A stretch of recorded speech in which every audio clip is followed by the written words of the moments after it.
The weight that only certain people carry. And if you are here right now, in this exact moment, I believe you know exactly what I am talking about. It lives somewhere around your chest. It does not have a name that fully fits. It is not grief, though it has passed through grief. It is not exhaustion, though exhaustion is woven all the way through it. It is something that settles specifically onto the shoulders of people who have done the impossible quietly, without an audience, in spaces where the only witness was something larger than human, and who are now standing on the other side of it, not quite sure what to do with where they are. You can feel it right now, can you not? That still carrying something sensation, that strange mix of tiredness and something almost like wonder. And underneath both of those things, somewhere quiet, a question that has been circling for weeks, or maybe months. Did I actually just do what I think I did? You did, and before anything else, before I explain, before I teach, before I walk you through the reason I believe you were placed in front of this message today, I need you to hear this one thing. What you did was not small, not in the way that things are measured where it actually matters. You may have received no recognition for it. The people around you may not have had the language for it. The season may have ended without a ceremony, without a moment where someone looked at what you walked through and named its real weight. But there is a record that misses nothing. There is a witness who not only saw what you did, he named it.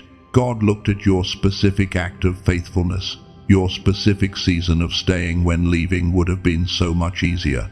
Your specific choice to forgive before being asked, or to remain in a calling that gave no visible confirmation, or to simply not become what the hardship was quietly constructing in you. He looked at all of it. He placed it beside the full archive of everything any human being has ever done in the history of this earth. He did not look briefly. He looked completely. And then he said something. He was not being generous. He was being exact. He was not saying what a loving parent says to make their child feel better for a moment. He was making a declaration grounded in the full knowledge of every act of faithfulness ever recorded in the eternal archive. He said, "In all of history, nobody has ever done what you just did. Nobody, not nobody this year, not nobody in your generation, or your city, or your family. Nobody in all of history, across every generation, across the full record of every soul who has ever lived and suffered and chosen and endured. Nobody. I am going to walk you through every word of that today. Not in vague terms, not in general encouragement. Specifically for your life, for what you actually walked through, and for what comes next for the person who has done something that has never been done.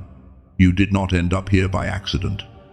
There are too many voices and too many things pulling for your attention every hour of every day. Something moved in you in a specific direction today, toward a specific word, on a specific day. That kind of precision does not happen by chance. You are here because there is something in what we are about to walk through together that belongs to this exact moment in your story, not a moment before, right now. So let me begin where you actually are. There is a particular kind of quiet that settles over a person who has just walked through something unprecedented. It is not the quiet of peace. It is not the quiet of rest. It is the quiet that comes when the storm has finally passed and you are standing in what remains, and the ordinary rhythm of life has resumed around you, and something in you is still waiting for what, exactly, you are not sure, just waiting. You might know this feeling from the morning, from those first few seconds when you wake up before your brain fully catches up with the day. There is a stillness in that window that holds something without a name, a particular mix of tiredness and something almost like wonder, and sometimes underneath both of those things, a question that circles quietly. Was any of that real? Did I actually do what I think I did? And if I did, does it matter to anyone? And the part that no one ever prepares you for, the part that is somehow the hardest, is that the season ended without a ceremony. There was no announcement, no moment where everything paused and someone recognized the specific weight of what you had just walked through. There was just the next morning, the next ordinary week. Life continuing as though the previous season, with all its weight, all its cost, all the things it asked of you that you gave in private, had simply concluded, and the world had moved on. This is what unprecedented seasons look like from the inside. From the outside, they can look like absolutely nothing. A person continuing with their life, a quiet faithfulness that nobody measured, a decision made behind closed doors, a season endured without complaint in rooms where no one was watching. The choice to stay when leaving was legitimate and understandable, the forgiveness given before anyone asked for it, the continued showing up to a calling that looked, by every visible measure, exactly like it was not working. This is what it looks like to do something that has never been done. It does not look heroic from the outside. It does not announce itself. It looks like a person on an ordinary day carrying something no one else can see. And now you are standing on the other side of it, carrying this weight in your chest that is neither grief nor exhaustion nor peace, but all three at once, none of them quite fitting, none of them the whole story. I want to ask you something before we go any further, and I need you to actually sit with this. When was the last time you let yourself receive something? Not analyze it, not hold it at arm's length and measure it against what you were hoping for, not run it through the filter of everything that has disappointed you before. Just receive it. Here is something that happens to people who have walked through hard seasons. They become very careful receivers, not out of weakness, out of hard-earned wisdom. You have learned not to open too quickly to large words, because large words have not always been followed by large realities. You have trained yourself, at some cost, to hold the cup of hope a little loosely, because holding it too tight and then watching it not come through has happened to you before. I am not asking you to abandon that carefulness today. I think it has served you well. I think it will continue to serve you. I am asking you to bring that carefulness with you into what I am about to say, to let it examine what follows, and then, when the examination is done, to let yourself receive what is actually true. Because what I am going to walk you through today is not encouragement. It is not a general word of comfort sent to every hurting heart watching this. What I am going to show you is a pattern. A specific, consistent, historically verifiable pattern that shows up across sacred history, and in that pattern, I believe you are going to find the exact name for the thing you have been carrying. Here is the first thing I need to show you. Human history records the wrong things. It records thrones and battlefields. It records speeches given to thousands and victories that came with monuments. It preserves the moments that had witnesses, the achievements the world could see and measure and pass down. Human history is a curated archive. It keeps what was visible and quietly discards everything that was not. But there is another archive, and this one operates on completely different rules. This one is not curated, it is exhaustive. Nothing done in the dark goes unrecorded here. Nothing that happened in private, in small rooms, in the middle of nights when no human eye was watching, none of it is missing from this archive. The choice made at 3 in the morning, alone, with no audience recorded. The forgiveness extended to someone who will never ask for it and may never know it was given recorded. The faithfulness held through a season so silent, so devoid of confirmation, that the continued holding of it was itself an act of extraordinary courage recorded. The decision not to become what the wound was pressing you to become, made in a moment so quiet it barely made a sound, recorded. This is the record God keeps. And this archive operates on a completely different measurement system than human history uses. Human history measures by scale. How many people saw it, how loud it was, how lasting the visible outcome turned out to be. The bigger the audience, the more likely something gets written down. God's record measures differently. It measures by what the action actually cost, by what motivated it, by what was required of the person in the exact moment they were making the choice, with the exact wound in them, under the exact conditions pressing on them and what they chose anyway. And here is the thing about those two measurement systems. They almost never agree. The choices that cost the most are almost never the ones witnessed by the most people. The faithfulness that required the most, the staying when every logic pointed toward leaving, the forgiving when every emotion pointed toward holding, that faithfulness almost always happens in private, in small spaces, in the complete absence of any human audience. This is not an accident. Let me show you something from the other record, something I want you to hold carefully as we go through this message together. There is a man in the sacred archive named Joseph. You may know parts of his story.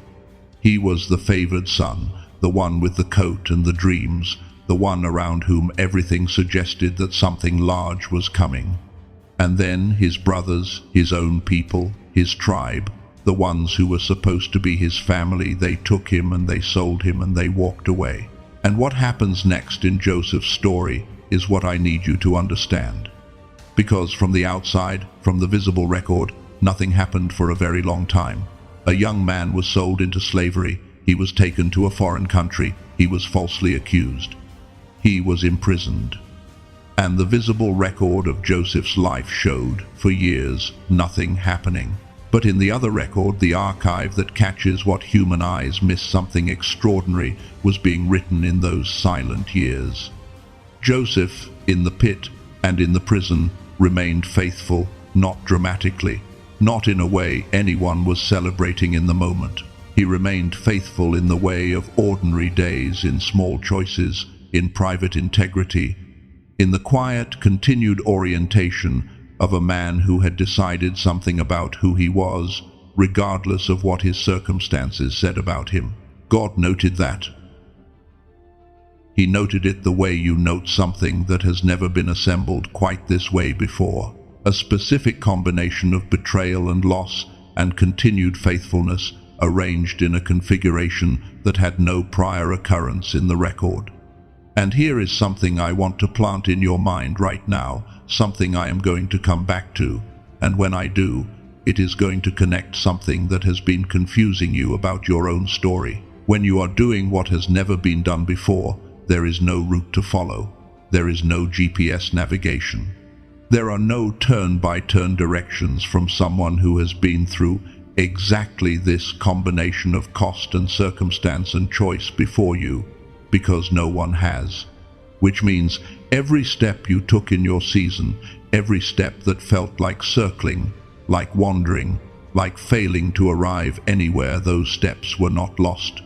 They were being written into a record as coordinates, not for you to make sense of right now, for the people who come after you. I will come back to that. Stay with me. Before we go deeper into this, I want to take a moment to tell you what is ahead in this message, because there is a lot here, and I do not want you to miss any of it. By the time we finish today, you are going to understand what the word nobody actually means when God says it. Not as a poetic expression or a kind exaggeration, as a precise declaration from a God who has reviewed the entire archive and found no match. You are going to walk through the specific pattern that shows up in sacred history every single time someone does what you just did, what heaven moves into position in response, how the restructuring begins, and what you can realistically expect as the next chapter of your story. You are going to understand the psychology of what it actually feels like to do something unprecedented, why it is lonely in the specific way it is, why the gap between the act and the recognition exists the way it does, and why that gap is not evidence that something went wrong. And near the end of this message, I am going to stop everything and speak something over your life, not as motivation, as declaration, as a ceremony for what you did, because what you did deserves to be named and sealed. I believe that moment is the reason you were guided here today, so stay. All of it is for you, and I want to make sure you are here for the part that belongs to you specifically. Now, let me make sure this word is actually for you. Because here is something I know about chosen ones. who have walked through hard seasons. They can hear a word like this, a word about unprecedented faithfulness and heaven's archive, and receive it very comfortably on behalf of someone else. They can think, yes, that sounds like my mother or my friend or that person whose story I watched from a distance. The word lands easily when it is pointed toward other people. It is so much harder to let it land for yourself. So right now, I want to describe something. I am going to walk through 7 specific types of actions, 7 specific ways that the unprecedented shows up in ordinary human lives, and I am asking you to simply listen, not to analyze, not to measure whether what you did was significant enough for this category. Just notice where something goes quiet inside you, because one of these is yours. The first one, there is the person who forgave someone who never asked for it. Not performed forgiveness in a social situation where it was expected. Not said the words because the environment required them. The forgiveness I am describing happened in private, in the quiet of a long drive, or in a sleepless night, or in a moment alone, with the full weight of what was done to you sitting in your chest, and something in you made a decision to release. Not because it was fair, not because they deserved it, not because you felt ready, because you did not feel ready at all, but because something deeper in you understood that holding it was costing more than you could keep paying, and because what they did to you was not going to be allowed to decide what you did with you. That forgiveness went into the record. And it was unprecedented not because no human being has ever forgiven before, but because no human being has ever forgiven exactly this wound, with exactly this combination of love and loss, in exactly the conditions you were in when you made that choice. Your version of that act has no prior occurrence, not once, in all of history. The second one, there is the person who stayed faithful to a calling that gave them nothing to hold on to. Months, maybe years, showing up to the thing they believed they were made for, and the thing not producing, not opening, not giving any visible sign that the investment was real. The silence of a calling that once felt so clear and so specific, going so quiet, they began to wonder if they had imagined the whole thing, and they kept going anyway, not because the evidence supported it, not because certainty was present, because they could not find a reason inside themselves to stop, and that inability to stop felt like something even when they could not give it a name. That continued showing up is in the record. The third one. I want you to hear this one slowly. There is the person who chose not to become what the pain was constructing, because pain builds things. That is what sustained, unaddressed pain does. It builds a case. It architects a version of you that knows better than to trust, that has legitimate, defensible reasons for being closed and hard and finished with the whole thing. And those reasons were real. The case the pain was building was not weak, it was solid. Any reasonable person would have accepted it. And something in you looked at what the pain was quietly building and said no. Not because you were not hurt, you were. Not because the reasons were not legitimate, they were fully legitimate. But something deeper than your woundedness made a choice about who you were going to be on the other side of this, and it chose differently than the pain had planned. That choice is unprecedented. Because every single time a human being chooses not to become their wound, every time someone carries the full weight of what was done to them and refuses to let it define what they do in return, they do something that is absolutely specific to them, specific to the weight of their particular wound, specific to the strength of the voice that said close, and the particular deeper voice that said stay open. No two of those configurations are the same. Yours had never existed before. The fourth, there is the person who simply remained, not because they had no options, not because they were afraid to leave, but because something in them understood that the act of remaining was itself the assignment. That the faithfulness was not a bridge to something else, it was the thing.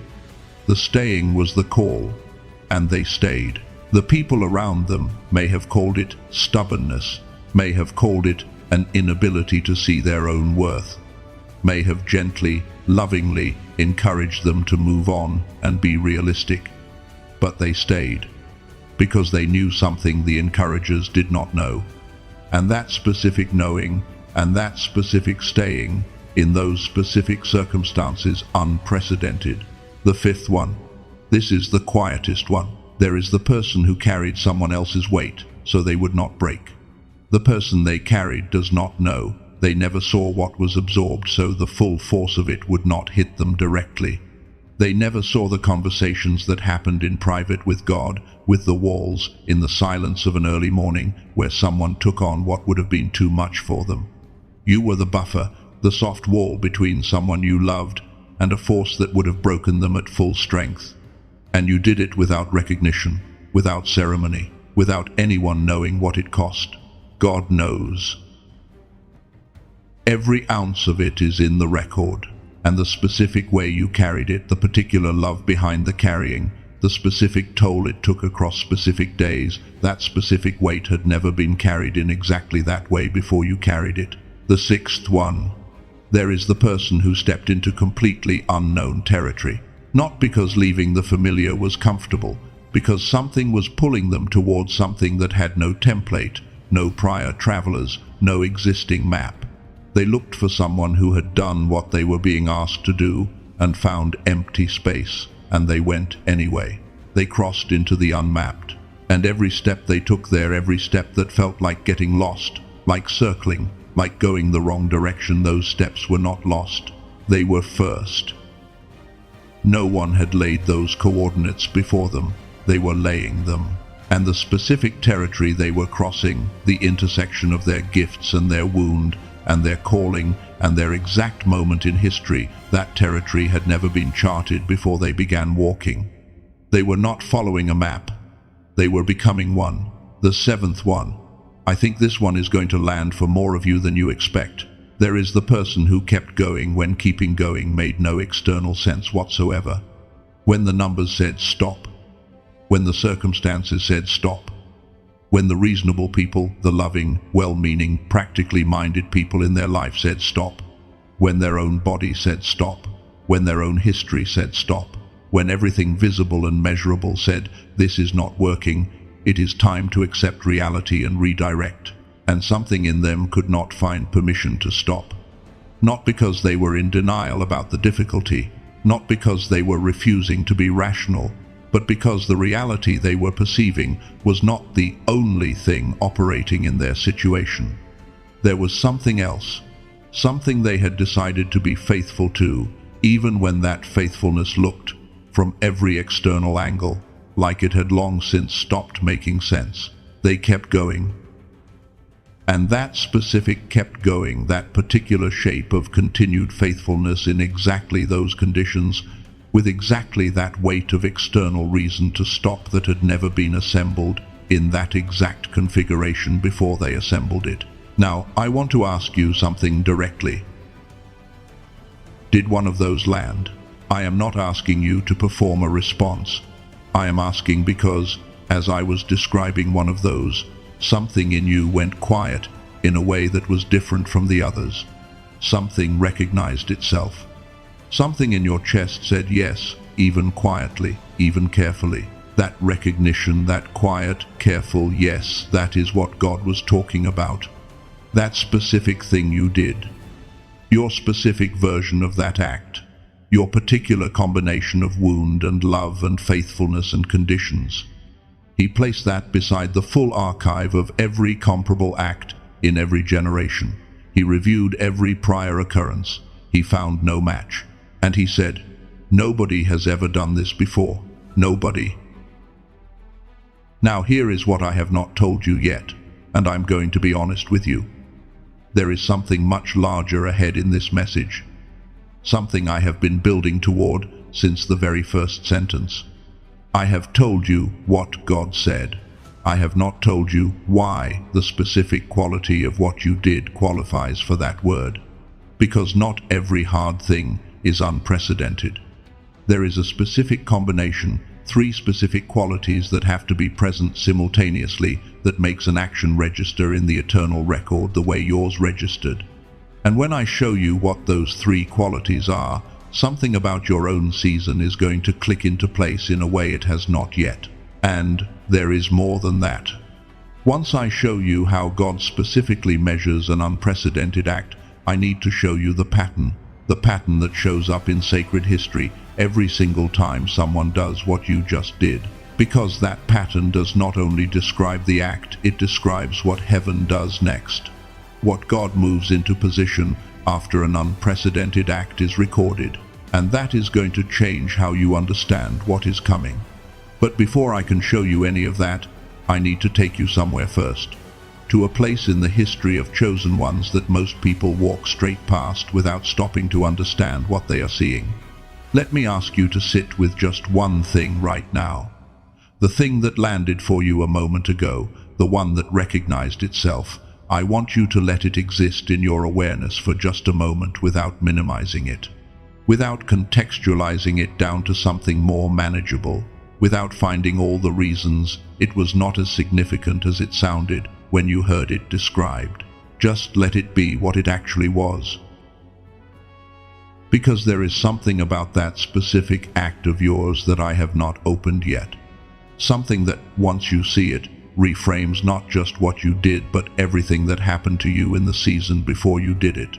All the parts that felt like delay, like punishment, like confusion, like being lost without a map. I am going to show you what all of that was actually doing. But first I need to take you to the place in sacred history where this pattern is most clearly written. Because what happened to Joseph, what happened to David, what happened to Ruth, each of them is a different angle of the same truth. And I want you to see that truth clearly before I show you how it applies to your specific story. Stay with me. There is something in what comes next that I believe is the reason this message was placed in front of you today.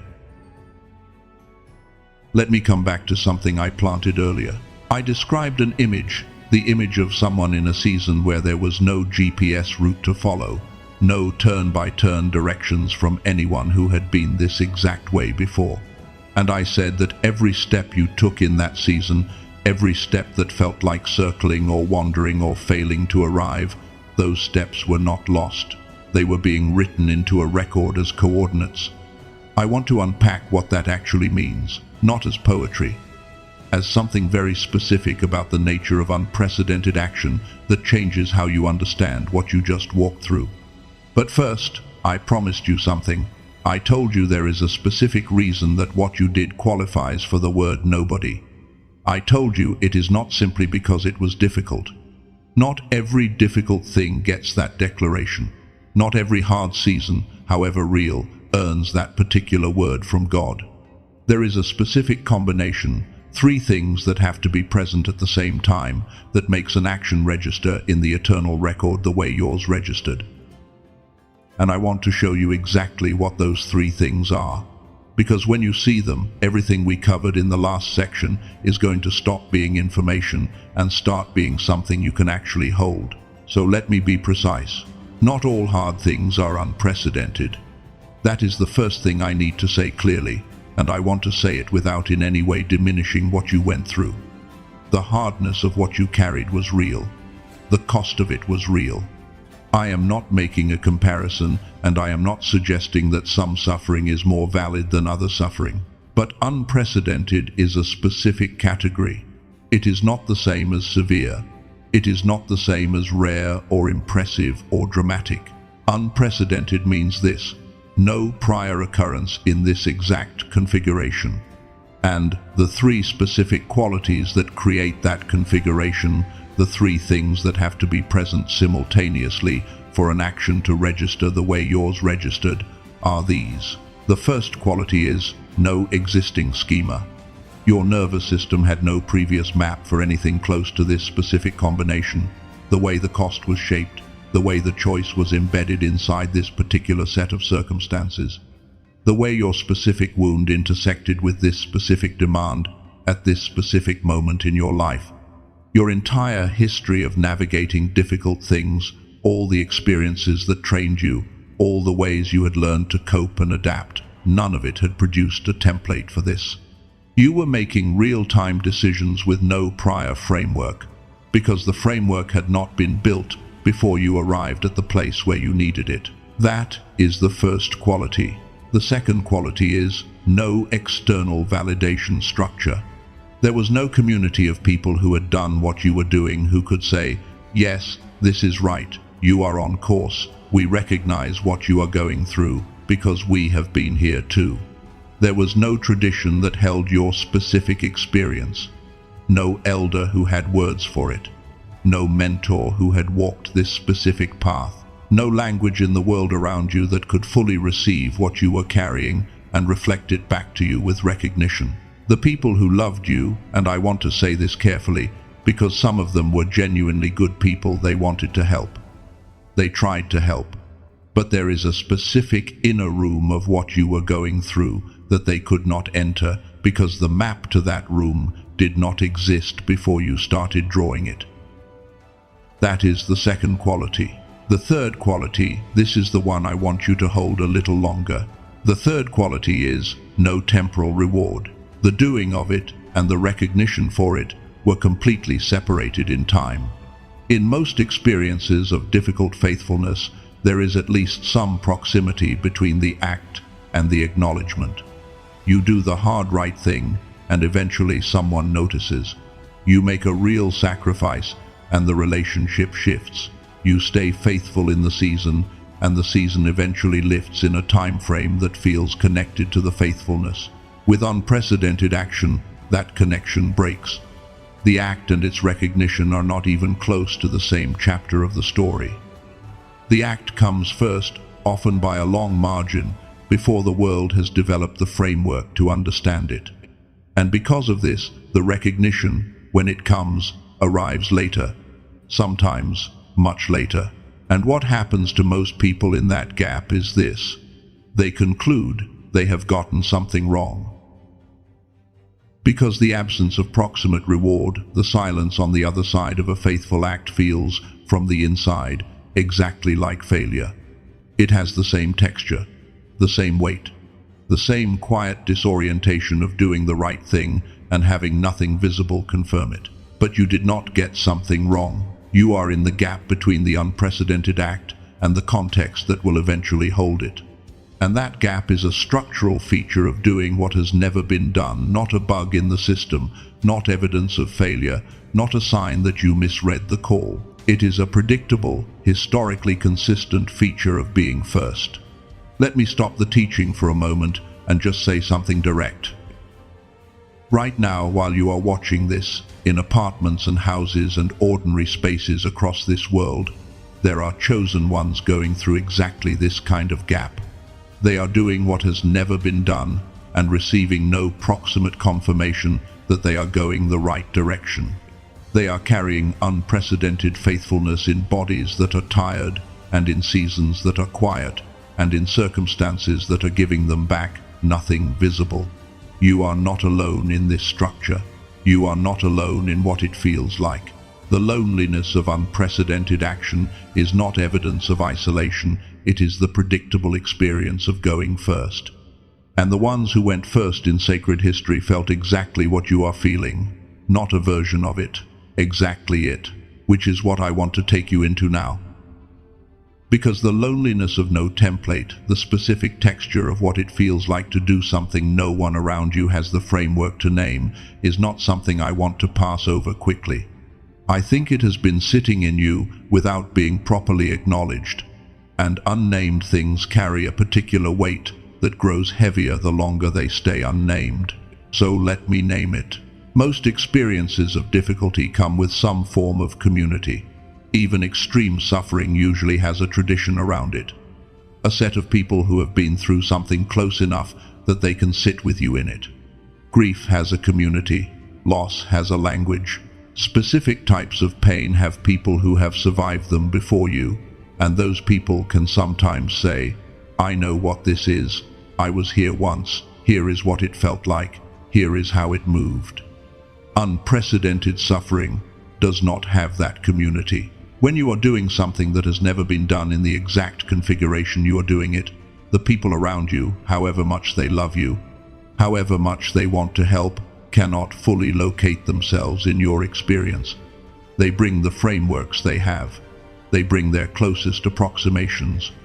But there is a dimension of what you are carrying that those frameworks simply cannot hold, because the shape of it is specific to you and it has never been described before. This creates a loneliness that is different from the loneliness of being misunderstood or abandoned. It is the loneliness of being first. And first is not the same as lost, but it can feel like it from the inside. Let me show you someone from the record who felt exactly this. There is a man named David. By the time most people encounter his story, he is a king and a poet and a person who fills chapters. But there is a long, quiet stretch of his story that most readers move past quickly: the years on the shepherd's field, and then the years in the wilderness. And I want to stop there with you, because that stretch is the part that belongs to this conversation. David was anointed. A prophet came and poured oil on him and spoke a word over him. And then the prophet went home, and David went back to the sheep. There was no community for what David was now living in. No tradition of people who had been anointed and then returned to the ordinary work and waited, with no visible movement toward what the anointing described. He could not find an elder who had walked this specific path, someone who had received a word about a throne and then spent years in the wilderness with nothing externally moving in that direction. He was the first person in this specific interior experience, which means every morning when the word felt impossibly far from his reality, every season when the calling and the circumstances seemed to be pointing in opposite directions, he was navigating that in the complete absence of anyone who could say, "I went through this too, this is how it works, you are on the right path, keep going." He was building the map as he walked. And what he was building, the specific interior formation of a man who holds a word in the dark and stays faithful to it through years of apparent silence. That formation had never been built before, in exactly that configuration. There had been anointed men before, there had been waiting men before, but the specific combination of David's wound and David's call and David's particular years on the field under those specific conditions, producing that specific quality of interior strength that had never been assembled before. And the loneliness of that forming process was not an accident. It was the architecture, because what can only be built in solitude cannot be built in community. Some formations require the absence of external validation in order to develop the interior structure that can carry what is coming. The shepherd's field was not a delay in David's story. It was the irreplaceable foundation of everything that came after. A king who had been formed by waiting. A king who did not take the throne arrived for him. That specific combination had never existed before David made it. I want you to hear this slowly, because I believe it applies to your own story. The season of your unprecedented action, the part that was lonely, the part that had no template, the part where the people who loved you could not quite locate themselves in your experience, that was not a failure of community around you. That was the specific environment required to build the specific formation that the specific assignment coming to you cannot be given to someone who has not been formed exactly this way. The loneliness was the architecture, and you are built for what comes next in a way that someone who did not go through that specific season simply is not. Not because you are above anyone, because you went through something that specifically forms what specifically comes next, and no one else has that formation, because no one else has done what you just did. There is a name for what you are. I want to give it to you clearly. You are the spiritual warrior, not in the sense of aggression or conflict, a warrior in the specific sense of someone who holds their position under conditions that would have legitimately, understandably, reasonably broken most people, who remained standing not because they were invulnerable, but because something in them chose to remain, who did not abandon the post when every logic said the post was no longer worth holding. You held the position. Not because you did not feel the weight, you felt all of it. Not because you were above the cost or protected from the pain of it, but because something in you, something decided, something committed at a level deeper than your circumstances chose to remain. And that remaining, under exactly those conditions, in exactly that configuration, unprecedented.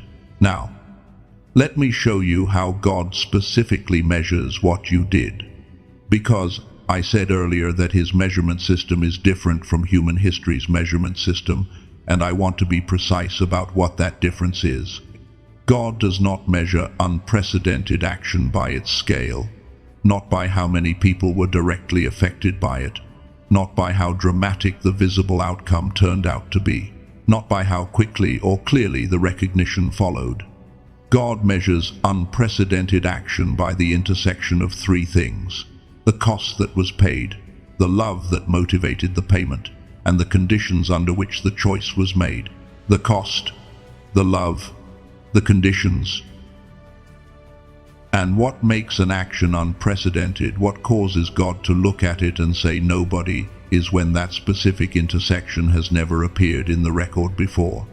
When the particular cost you paid, motivated by the particular love you carried, under the particular conditions of your exact season, that assembly was new, not rare, not almost new.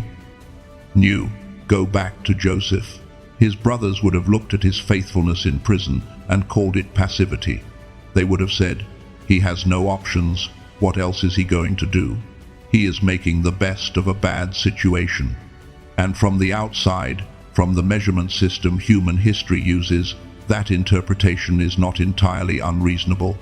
He was a prisoner. His faithfulness could be read as the absence of alternatives. But God's record measured the cost of that faithfulness, the specific weight of remaining oriented toward God when every circumstance was evidence that God had either forgotten you or never intended what you thought he had. Said, that cost was enormous, and God measured the love, the specific quality of a heart that had been betrayed by its own family, imprisoned by false accusation, stripped of everything that once identified him, and still maintained its fundamental orientation. And God measured the conditions, the precise combination of wound and time and circumstance that surrounded every single one of those faithful days. And he said, this combination has never existed before. Joseph's faithfulness in the pit was not just faithfulness. It was a specific kind of faithfulness shaped by a specific wound, motivated by a specific love, sustained under specific impossible conditions that no one had ever assembled before. And that specific assembly went into the record as unprecedented. Now, let me come back to the GPS image, because I want to develop it fully. I said that every step you took in your season was being written into the record as coordinates, not for you to look back at right now, but for the people who will come after you. Let me be even more specific about what that means. When you walk into unmapped territory and you take real steps through it, you are not just surviving the walk, you are generating data. Every decision you made in that unprecedented season, every act of faithfulness with no external confirmation, every choice not to become what the pain was building, every morning you got up and kept going. Those were data points being written into a record that did not exist before you began filling it. Not a generic record, not a lessons of human struggle kind of record. Your specific record, the specific coordinates of your specific path through your specific unprecedented territory. And here is what happens to that record. It becomes navigable for others. The people who come after you into a territory that resembles yours, they will not know your name. They may not know the specific choices you made or the specific cost you paid. But the territory will be different because you walked through it. Something will have shifted in the landscape. The ground will have been broken in a way it was not before. You were not just surviving your season, you were building infrastructure. You were laying a road where there had been no road, so that the ones who come after you will not start from zero. I want to ask you something right now, and I want you to sit with this genuinely, not as an exercise, but as someone beginning to receive what they actually did. Think of one person, it does not matter if you know their name or not, who will one day need what you built in your season. A person who will one day face something that looks like what you faced, and who will need to know that someone went through it before them and came out on the other side. A child, someone you mentor, someone you have not met yet. Just hold that person for a moment. Because the road you built, the coordinates you laid in your unprecedented season, they are for that person. The territory they will eventually need to cross will have your footprints in it. They will not go through it the way you did. They will go through it differently and better because you were first. That is the weight of what you did in the record. And that is part of why God says nobody, because the specific road your act built, the specific territory it charted, the specific coordinates it laid, that is singular, that is yours. And it will remain in the record long after the season that produced it has passed. Let me land what I have been building toward. The first revelation is this: what you did was unprecedented, not because it was the most dramatic suffering or the most visible faithfulness or the objectively hardest circumstance anyone has ever faced.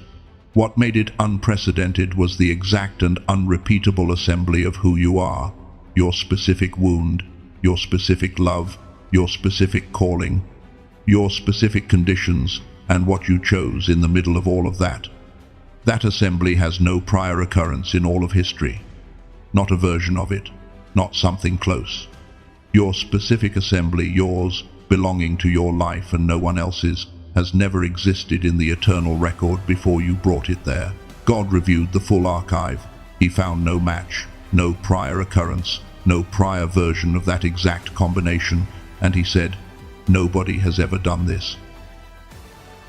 This alone, if this were all I had to show you, would be enough to sit with. This understanding of what you did, why it has no precedent, why God uses the word nobody with the full weight of his complete knowledge of the record.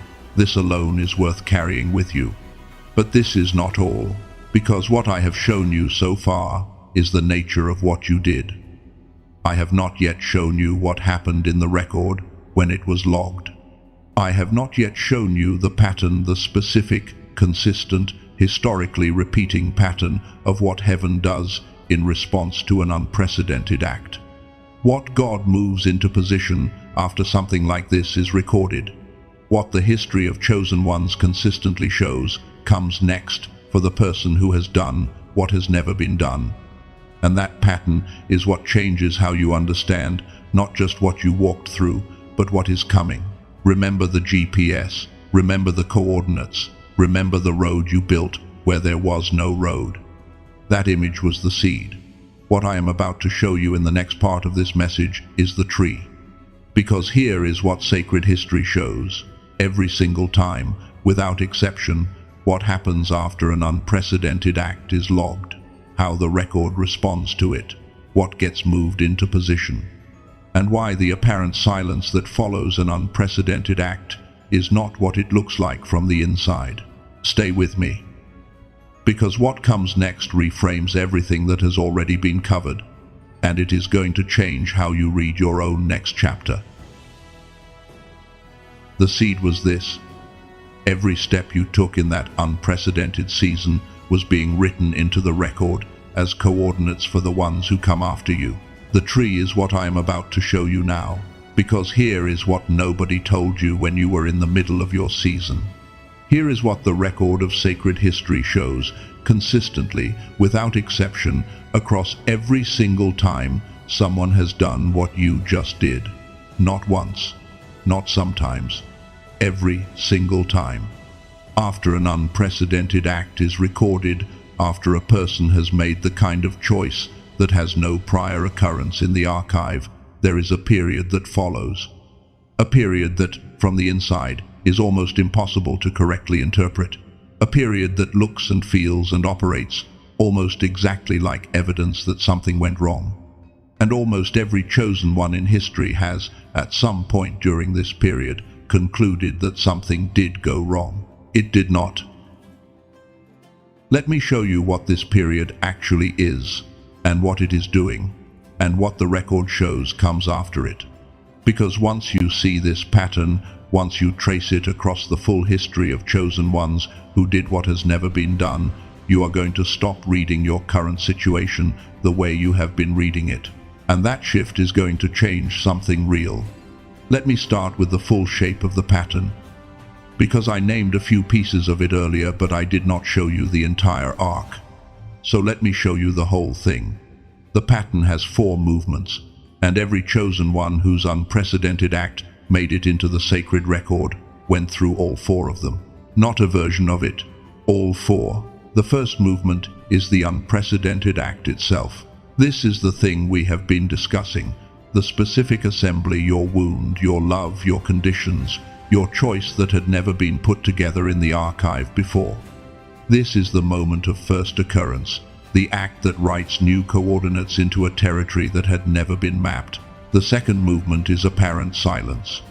After the unprecedented act, sometimes immediately after, sometimes within a short window, the visible circumstances do not improve. They may stay the same. They may get worse. The recognition does not arrive. The circumstances do not shift in the direction of the thing the faithful act was a response to. And the silence is not brief. It is sustained in a way that makes it feel like a verdict. The third movement is sudden and unexpected restructuring, not gradual improvement, not a slow accumulation of small gains that eventually adds up to a new situation. What the record shows, every single time, is a restructuring that happens with a kind of speed and scale that does not match the gradual quality of the preceding silence. Joseph goes from prison to second in command of Egypt, not over years, in a single day. David does not work his way up through the royal hierarchy. The thing he had been anointed for arrives for him.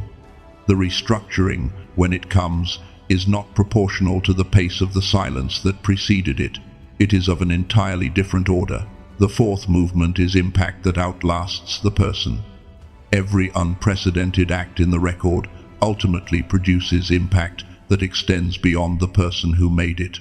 Not always in a way they get to see fully in their own lifetime, but the road they built, the specific coordinates they laid in their unprecedented territory, becomes part of the permanent landscape for the ones who come after them. This is the full pattern, every time. And when you hold your own story inside this pattern, when you place what you did and where you are now inside this 4-movement arc, you start to be able to read your current position accurately. Because here is the honest question. If you look at this pattern and you locate yourself honestly inside it, where are you right now? Are you in the first movement? Are you in the second? Do you recognize the texture of where you are as the texture of apparent silence that follows an unprecedented act? I am going to go deeper into that second movement in a moment, because it needs to be treated carefully.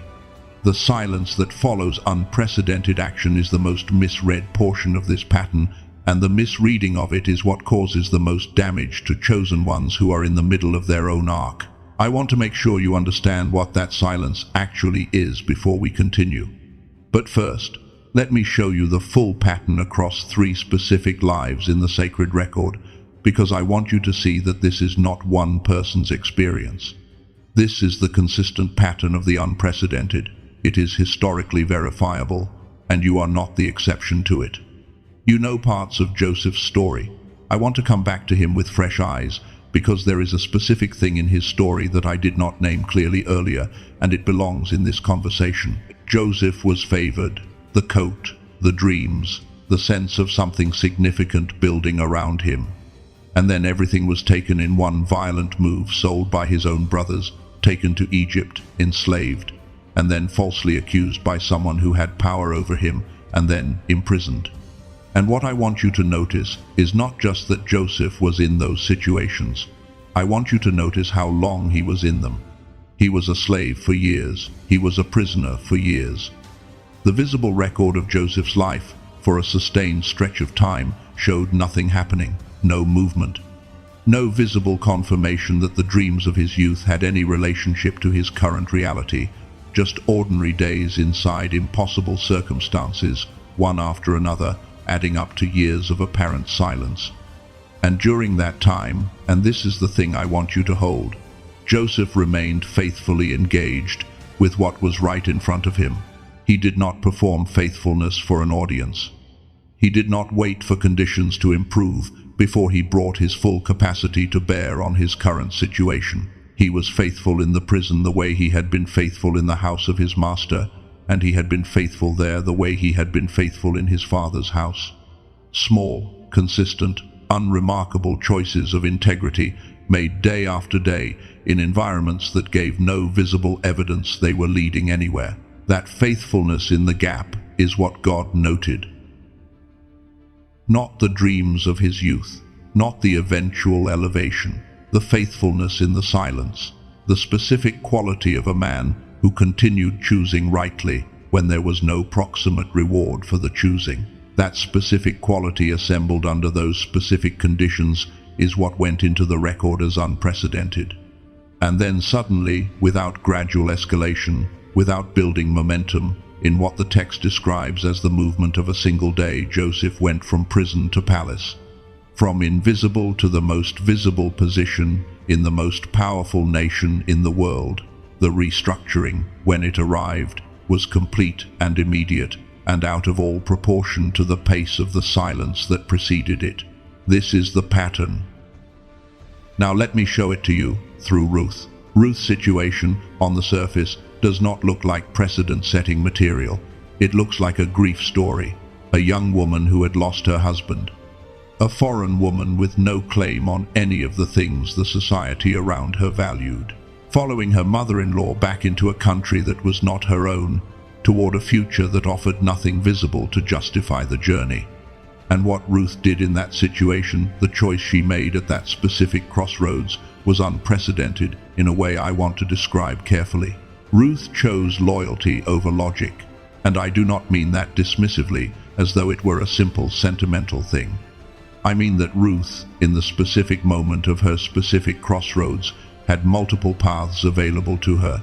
The logical path, the self-protective path, the path that every practical voice in the world around her would have endorsed as the sensible choice, and she chose differently, not from blindness to the alternatives, but from a specific quality of loyal love that crossed every line, ethnic lines, geographic lines, relational lines, practical lines, in a way that had no prior occurrence in the archive. What Ruth did has no exact template. The specific crossing she made, that specific intersection of grief and loyalty and forward movement into a completely unknown territory, with nothing to hold on to except her word to a woman she loved that had never been assembled before in exactly that way. Her act of loyalty did not look heroic from the outside. It looked like a grieving widow following an older widow back to a foreign country with no resources and no plan. It looked, by every visible measure, like the least promising situation imaginable. And the record shows what followed, not gradually, not through a series of small improvements that compounded over time. Ruth met Boaz in a specific field, on a specific day, and the entire trajectory of her life restructured in a way that eventually placed her in the lineage of kings. Her book is one of the shortest in the entire canon, but it is there. Her name is in the record permanently. Her specific act of unprecedented loyalty, her specific crossing into unmapped territory with nothing but her word, changed something so completely that the story of two widows with nothing became a permanent fixture in the light. History of a people. The road she built is still in the record.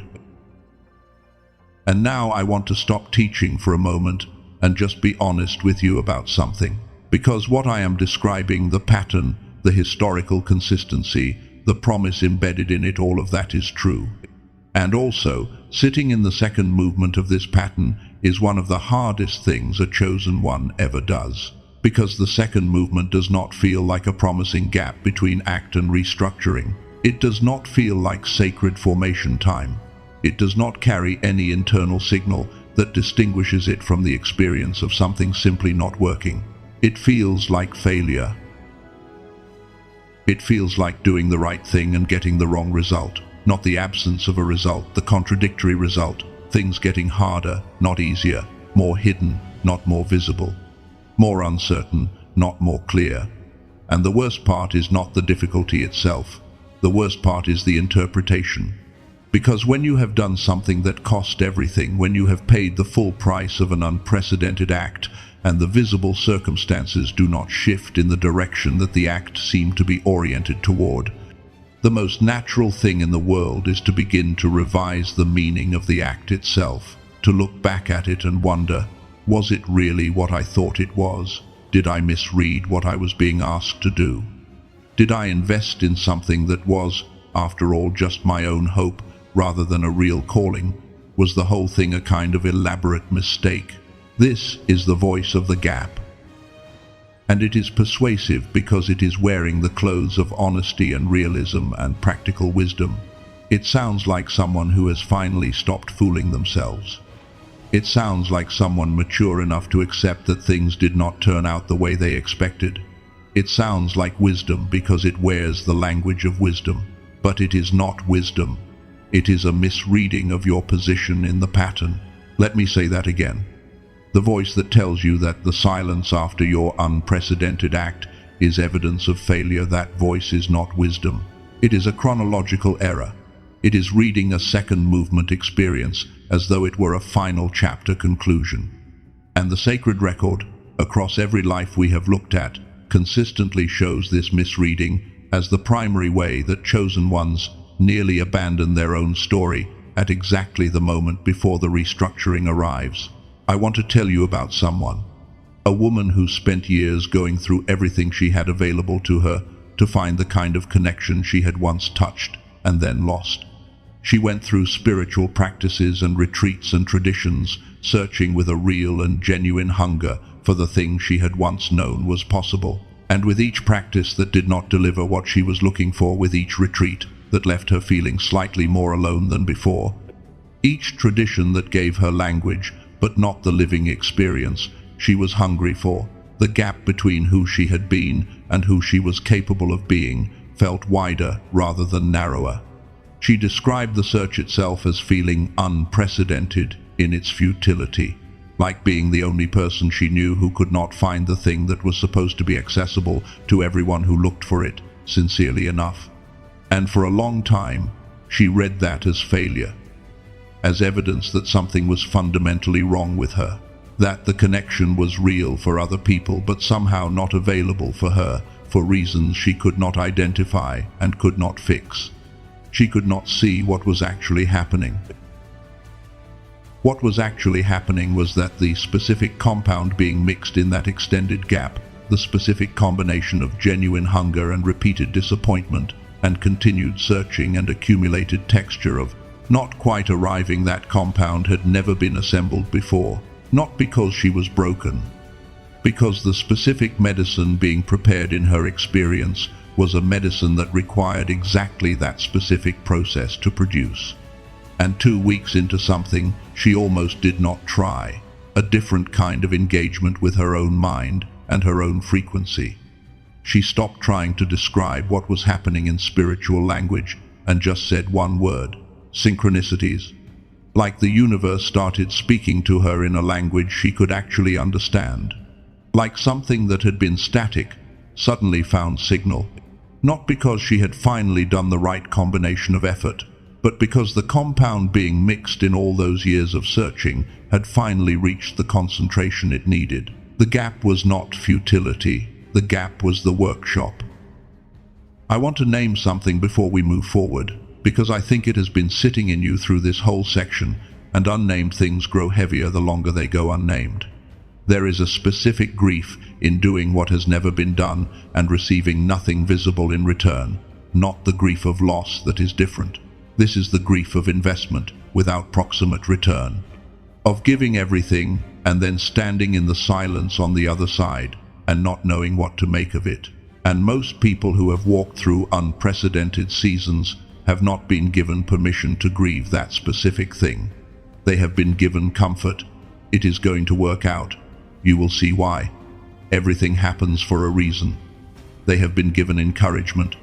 Keep going. Stay strong. the breakthrough is coming. They have been given theology. God has a plan. Trust the process. Your season is turning. And all of those things may be true, but none of them are permission to grieve the specific weight of investing everything in something and standing, for now, in the gap between what was paid and what has been returned. So I want to give you that permission right now. The grief you have been carrying around the gap between your unprecedented act and its recognition that grief is not a lack of faith. It is the honest weight of something that cost everything and has not yet been fully met with return. That is a real thing. It deserves to be named as a real thing, not covered immediately with reassurance. The gap is real. The cost was real. The fact that the visible record does not yet reflect what you invested, that is a real thing to carry. You are allowed to grieve it. And at the same time, not instead of it, the pattern I have shown you is also real. The historical consistency of what comes after the gap is real. Joseph and David and Ruth and every chosen one whose unprecedented act preceded a silent period and then a sudden restructuring, that pattern is real and it is consistent and it belongs to you. Both of those things are true. The grief is real. The pattern is real. And what I am asking you to do is not to replace the grief with faith. I am asking you to let the grief be what it is, and alongside it, inside the same space, to let the pattern be what it is. Not as comfort that dismisses the cost, as additional evidence about where you actually are in your story. Now, let me show you something that changes everything about the word nobody. I said earlier that God does not use that word as comfort language. I said he uses it as precise language. I want to open that fully now, because this is the center of what I have been building toward in this section. When God says nobody in any context across the entire sacred record, he is not speaking from limited information and trying to be encouraging. He is speaking from complete information and trying to be accurate. God is not working from a sample. He is not saying nobody from the vantage point of what he has seen lately or what is most visible in the current generation. He is saying nobody from the vantage point of a being whose awareness spans every moment of human history simultaneously, every act of faithfulness ever made, every choice of love ever made under difficult conditions, every unprecedented move ever made by every person who has ever drawn breath. He has reviewed all of it. And when he says nobody, when he looks at what you did and places it beside the full archive of every comparable act in all of history, he is saying, I have searched the record completely. I have not found a match. I have not found a prior occurrence. Your specific act, in your specific assembly, under your specific conditions, with your specific wound and your specific love as its motivation, I have never seen this before.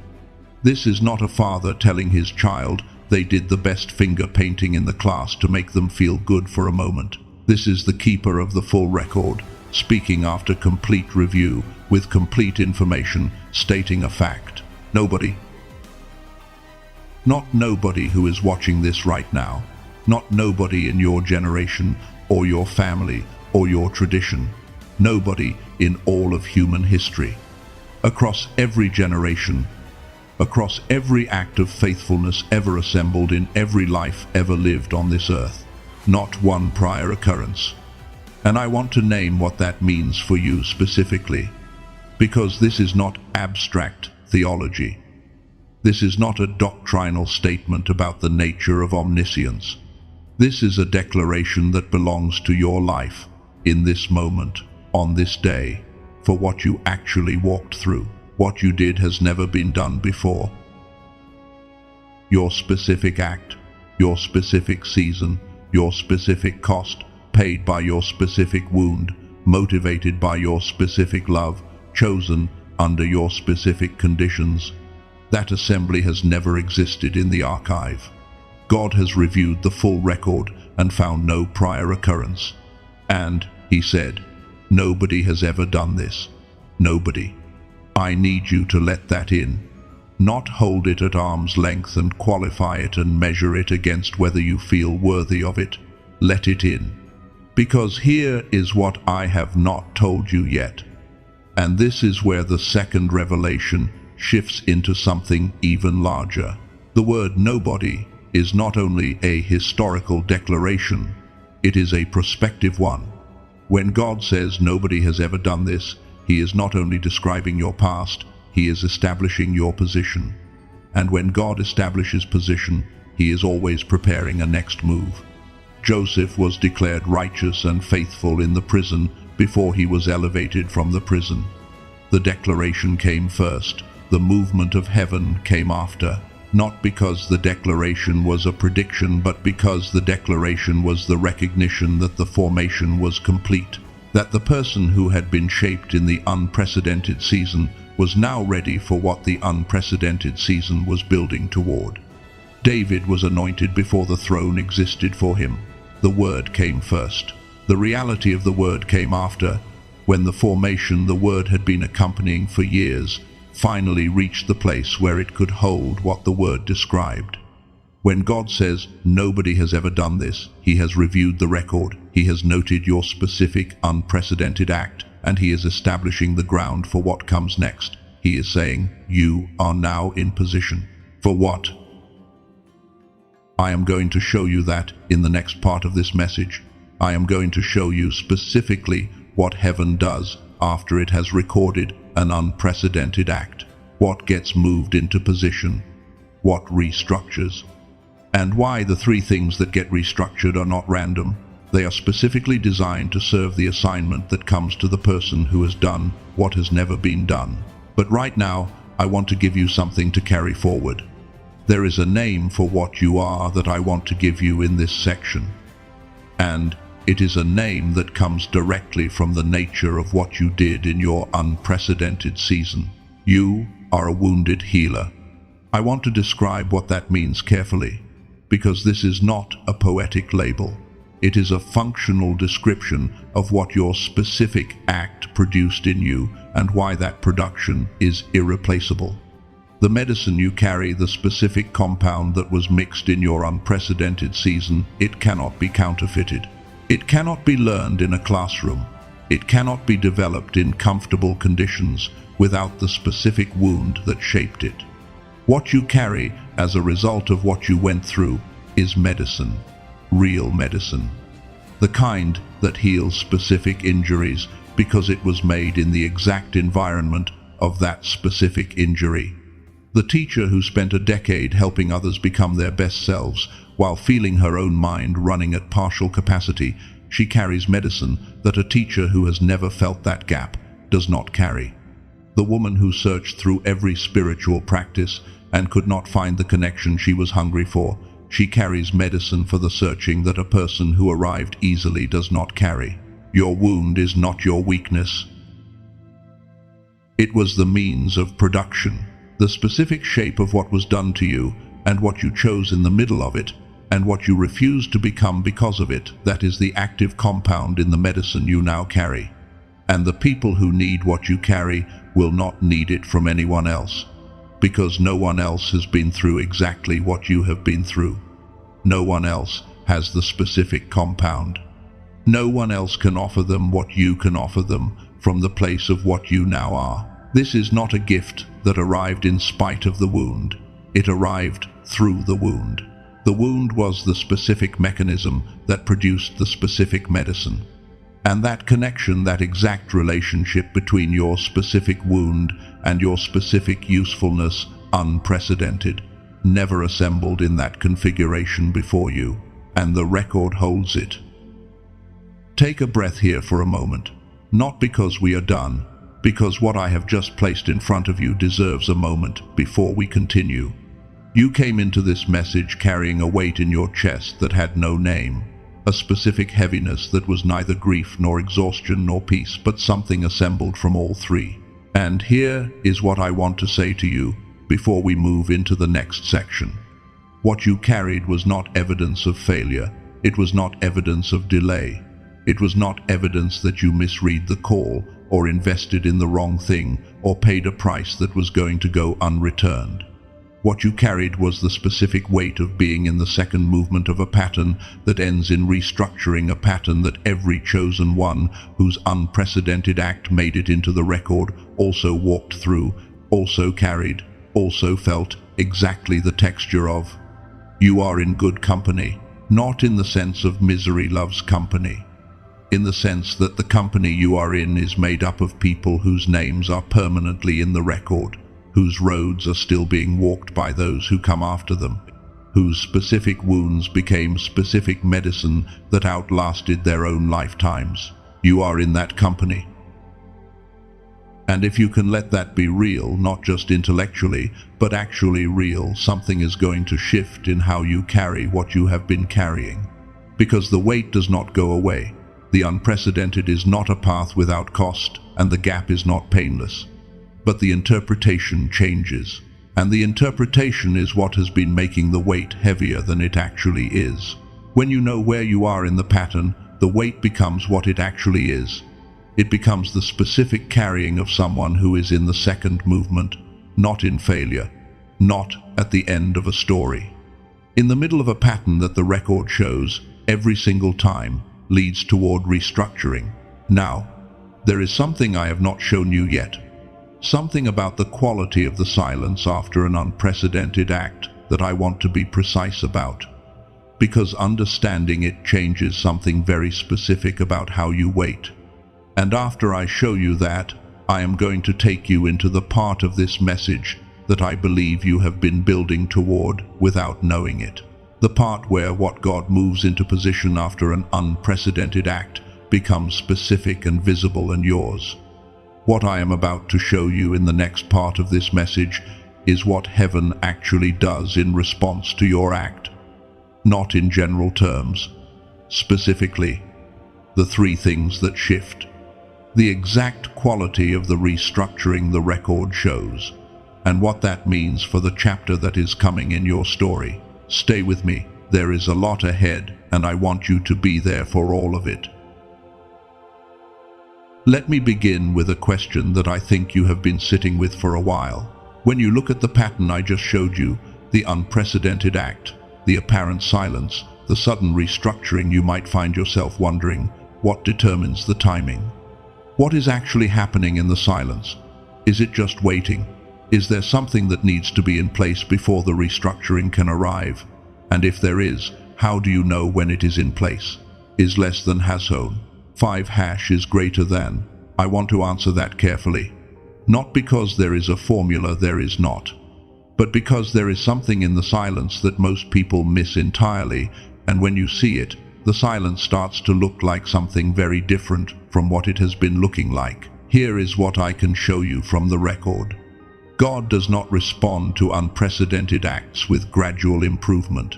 This is not a small statement, so I want to say it again slowly. God does not respond to unprecedented acts with gradual improvement.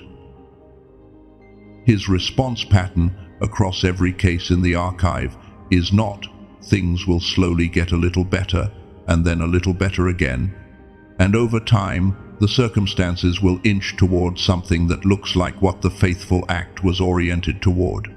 That is not how the record describes it. Not once. In any of the cases. His response pattern is restructuring. Complete, sudden, disproportionate to the pace of the silence that preceded it, and of an entirely different order from what the gradual improvement model would predict. Joseph went from prison to second in command of Egypt. Not from prison to slightly better prison, to a minor administrative position, to eventually a significant role. In one day, in one conversation, in one movement that came from completely outside the system he had been trapped in, he went from invisible to the second most powerful position in the world. That is not gradual improvement, that is restructuring.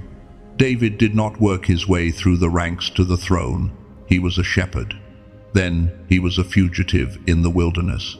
Then he was a king. The categories changed, the entire framework of his life restructured in a movement that did not fit inside the normal logic of how things progress. Ruth did not slowly build her way into a better situation as a foreign widow with no resources. On a specific day, in a specific field, her entire trajectory restructured in a way that placed her eventually in the lineage that produced the kings. Every time. Not gradual, not incremental, not proportional to the length of the silence, sudden, complete, and of an entirely different order. And here is why this matters for where you are right now. If you are expecting gradual improvement, if you have been calibrating your hope to the size of the small movements you can see, measuring progress by the incremental shifts in your current circumstances, you have been looking in the wrong place. Because God's response to what you did is not going to arrive through the gradual model, it is going to arrive through the restructuring model, and the restructuring model does not give you warning signs. It does not build visibly toward itself. It arrives suddenly, from outside the system you are currently inside, and it changes the framework entirely. This is important because it means that the absence of gradual improvement is not evidence that nothing is coming. It is completely consistent with the pattern of what comes before a restructuring. And the silence that precedes restructuring can be identical in texture to the silence that precedes nothing, which is why it is so easy to misread. The difference is not in what the silence feels like. The difference is in what you know about where you are in the pattern. Now, I want to show you something specific about what God restructures, because it is not random and it is not vague. The record shows a consistent shape to the restructuring that follows unprecedented acts. 3 specific things shift, and each one is directly connected to what the unprecedented act qualified the person for. The first thing that restructures is what I want to call the container. The old framework of your life, the set of relationships and environments and opportunities and circumstances that form the context of your previous season, cannot hold what the unprecedented act has unlocked. Not because those things were wrong or bad or wasted, but because what comes after an unprecedented season requires a different size of container, and sometimes often, actually the clearing away of the old container is part of how the new one arrives. The things that are falling away right now, the doors that are closing, the relationships that are thinning out or concluding, the environments that no longer quite fit the way they used to. Some of what you are interpreting as loss is renovation. The container is being rebuilt to the specifications of what is coming, and the rebuilding necessarily involves the clearing of what cannot remain in the new structure. I want to be careful with this, because I do not want to dismiss the loss. Some of what is leaving deserve to stay. Some of the endings are genuinely painful, and some of the doors that closed held real possibilities that will not return in the same form. The grief of those losses is real, and I am not minimizing it. But alongside that grief at the same time, not instead of it, there is something else happening. The container is being resized. And the resizing looks and feels like loss from the inside because you are in the middle of it. From the outside of it, from the perspective of what comes after, it looks like preparation. You cannot see that yet, but the record shows it consistently.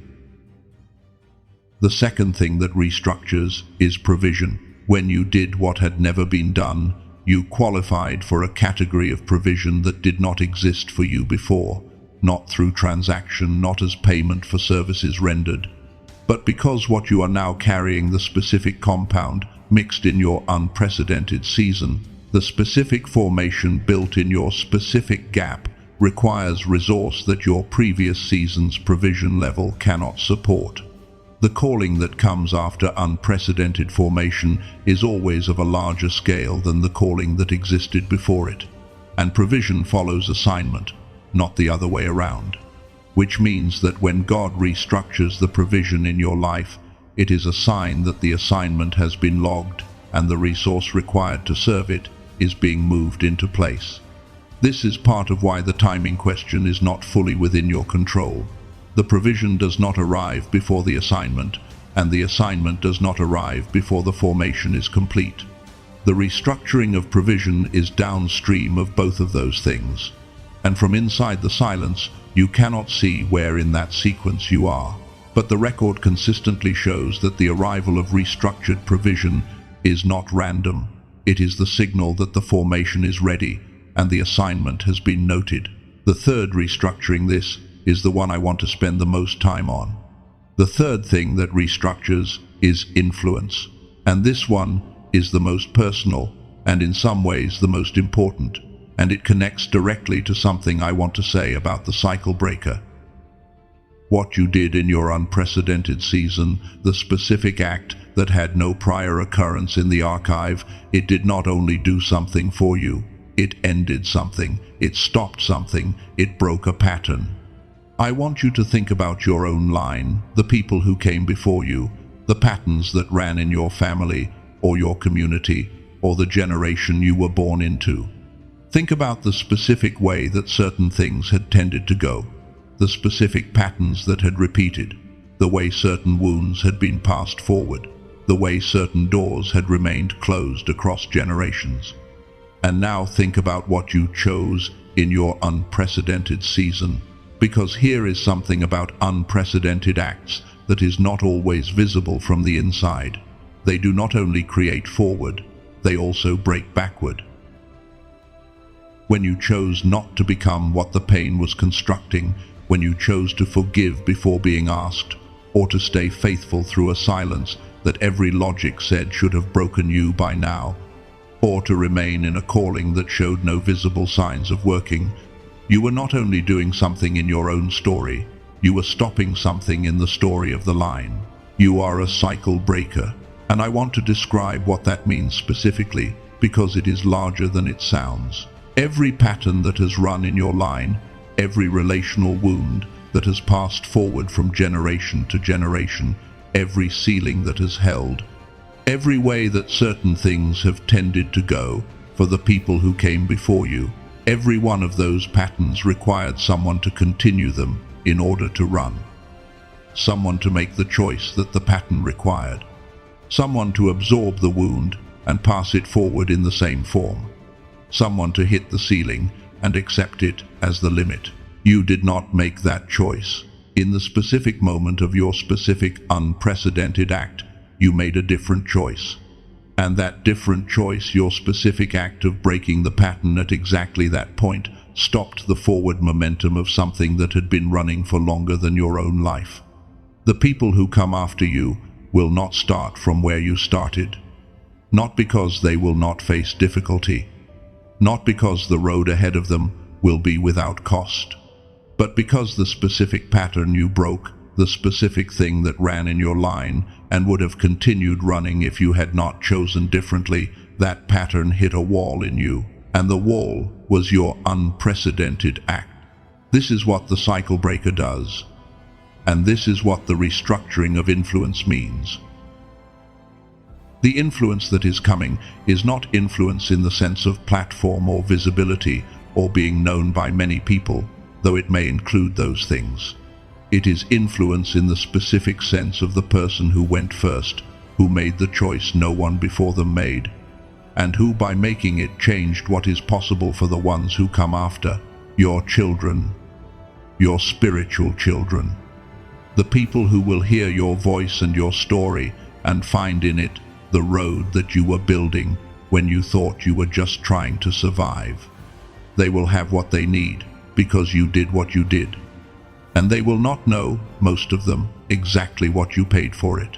But the territory will be different because you walked through it, and the difference will be real, and the road will be there, and they will walk on it. I want to name something here. I want to name the thing that most chosen ones do at exactly this point in receiving a word like this, because I have watched it happen consistently, and it is important that you see it and name it before it runs, because it has run before and it will run again if it is not named. When a word this large arrives, when the declaration comes that what you did was unprecedented, that heaven recorded it, that God is moving toward restructuring, that you are a cycle breaker, carrying medicine for the ones who come after you, something in most people steps back, not from the word itself. They will nod at the word. They will feel something move in their chest when they hear it. And then, quietly, almost immediately, something beneath the nod will say, but probably not me specifically. This is for someone else. Someone whose story is cleaner, or whose act was more visible, or who has the kind of obvious purpose that makes this kind of declaration make sense. For me, it is something smaller, something more ordinary, and I should not read this too personally or too largely. Does that voice sound familiar? Is less than has hone. 5 hash is greater than. That voice is not wisdom. I said this before in a different context, and I want to say it again here, more directly. That voice is a protection mechanism that was built in a season when it was genuinely needed, when hope that had been fully extended had not been met with return, when the experience of opening to something large and then watching it not materialize had taught you, at some level below your theology, to stay a little closed. That protection mechanism served you. It has real value. It kept you from opening too completely to things that were not real. But it cannot tell the difference between something that is not real and something that is very real and very large and specifically for you. It applies to both equally. And right now, it is applying to something that is specifically yours and specifically real. And if you let it run unchallenged, it will talk you out of receiving what is already true. The technical name for what that voice is doing in you right now, the psychological name, is unworthiness. And I want to be clear about what I mean by that. I do not mean that you think poorly of yourself in a general sense. I do not mean that you have no self-respect or no sense of your own value. I mean something more specific and more hidden. I mean the specific reflex that says, things this good are for other people. The things that are genuinely large and genuinely good and genuinely specifically for you, there is a part of you that does not fully expect to receive those. Not because you think you are a bad person, but because you have been formed, through real experiences, to be careful about expecting the large and good to actually arrive for you specifically. You have learned to take care of yourself by not needing too much, by not wanting too visibly, by holding hope at a certain comfortable distance where it cannot hurt you as much when it does not come through. This is not weakness. It is an intelligent adaptation to a real history. But here is what I need you to hear. This adaptation, which has protected you well, was built for a different season than the one you are entering. What worked in the gap season, in the silent season, in the unprecedented season of laying coordinates in the dark with no confirmation and no external validation, that careful holding, that not opening fully, that protection, it worked exactly as it was supposed to work in that context. But you are not in that season anymore. You have done the unprecedented act. You are on the other side of it. And the posture that served you well in the wilderness does not serve you well at the threshold of what comes after. In the threshold season, in the season of receiving what the unprecedented act qualified you for, the adaptation that protected you in the wilderness becomes the thing that slows the restructuring. Not because God is withholding based on your attitude, but because what is moving toward you requires you to be in a posture of actual receiving, not protected holding. Let me ask you to do something with me, not as a performance and not for anyone watching, just for you, in the privacy of wherever you are right now. In your mind, just in your mind, I want you to see yourself standing at a threshold, a doorway. And on the other side of that doorway is the restructuring, the container rebuilt, the provision moved into position, the influence of the cycle breaker beginning to flow. And I want you to notice what your body does in this image.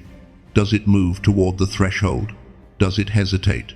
Does something in you stay a step back, waiting for confirmation before coming closer? Whatever you notice, just notice it. Do not judge it. That is the protection mechanism. That is the voice that has been keeping you safe. And I want you to just acknowledge it. It has done its job well. And then, in the image, take one step closer to the threshold. Just one step. You do not have to cross it yet. Just one step closer. Because the receiving is a practice, and it begins before the restructuring arrives. It begins in the posture you take toward it while it is still on its way.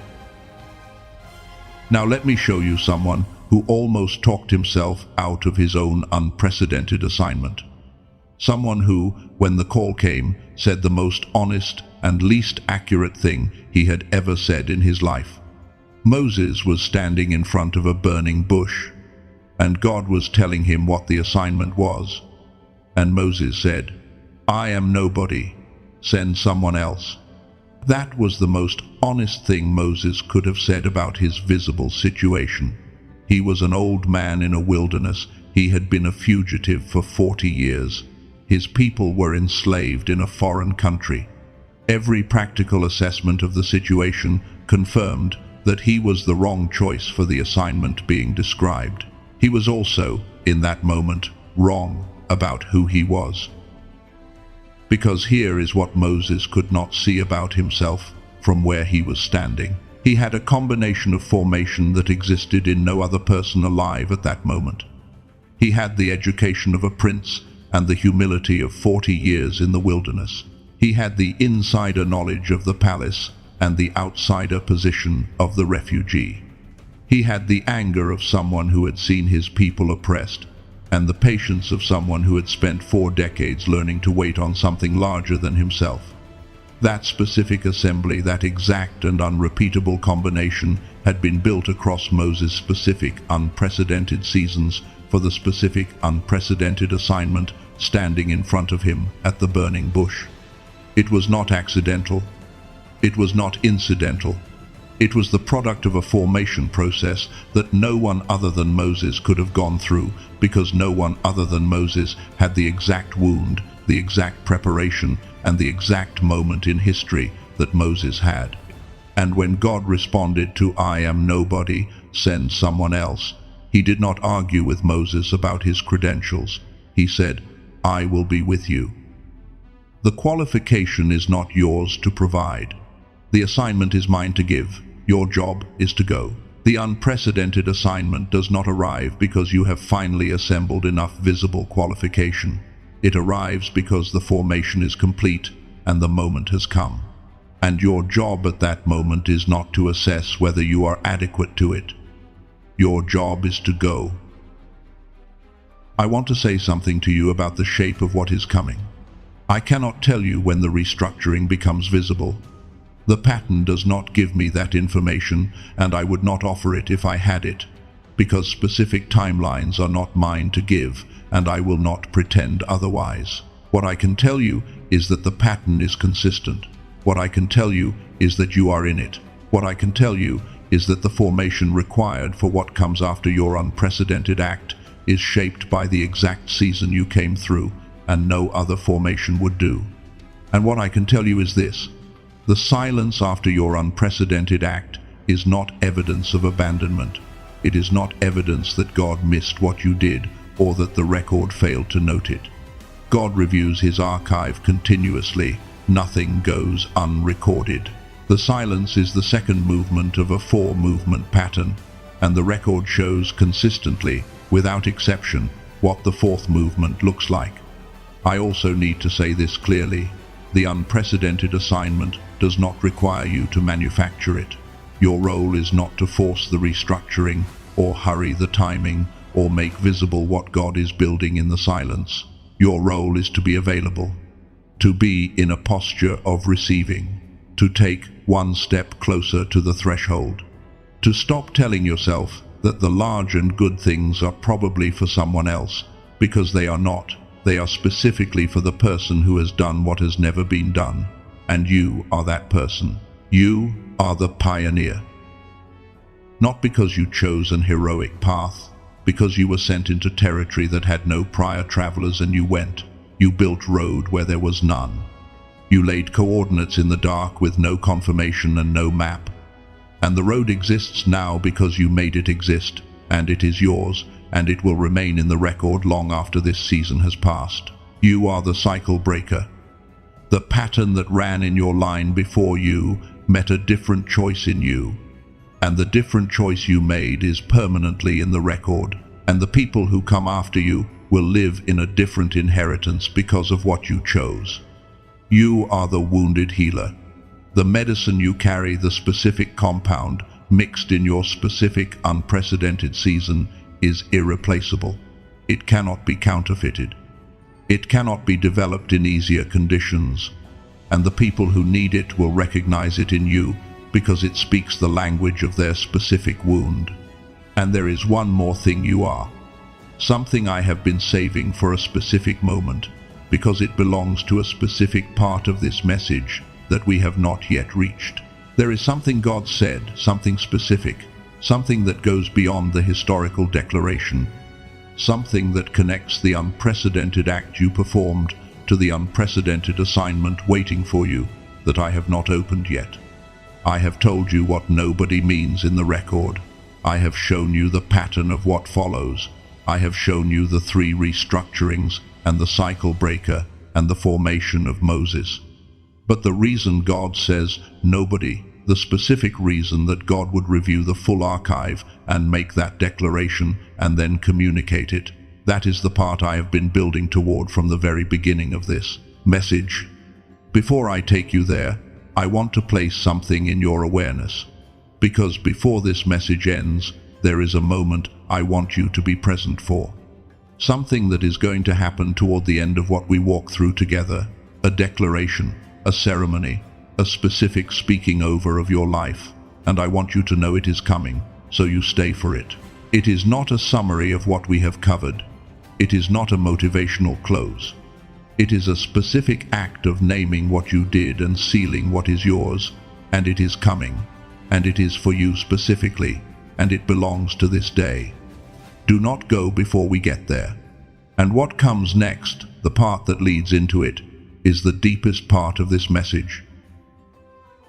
Everything I have shown you so far has been building toward one revelation, one specific truth about why God says nobody, not only as historical accuracy, but as prospective declaration.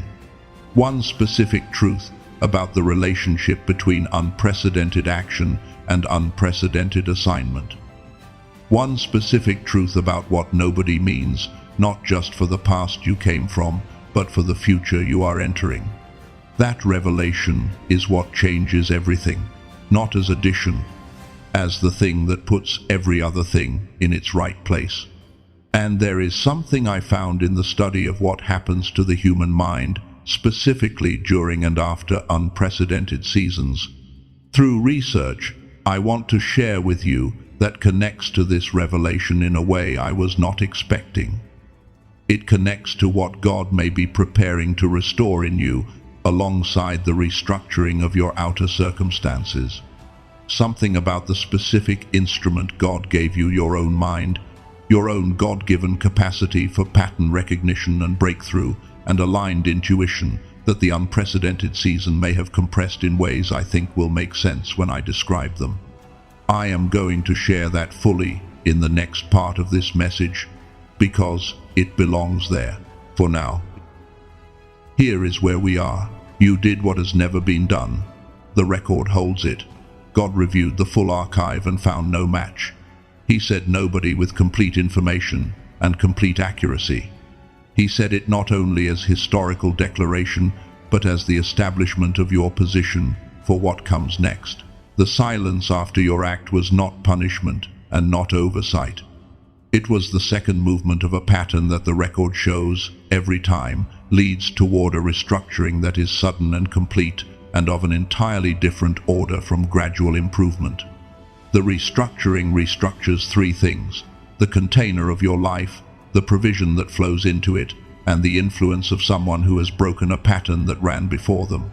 All 3 are being moved into position for the person who has done what has never been done. And the voice that says, "This is probably for someone else," that voice is not wisdom. It is a protection mechanism from a season that is ending, and it does not get to vote on what is actually yours. Now, there is one more thing I have been holding, one thing that, when you see it, puts every other thing in its right place. Stay with me, we are going there now. Everything I have shown you across this message has been moving in one direction. And I want to pause before we arrive at where we are going, because what is ahead deserves to be approached carefully. The way you approach a place you have never been before, the way you slow down when the ground you are walking on starts to feel different from any ground you have walked on before. So let me slow down with you here. Let me trace back through what we have covered, because I want you to see the full shape of what has been building. And when you see it from this vantage point, from this position, just before the deepest part of what I want to show you, it is going to look different from how each piece looked when we first walked through it. We began with the specific weight you have been carrying, that still carrying something feeling in your chest that had no name, that strange mix of tiredness and wonder, and the quiet question underneath both of them.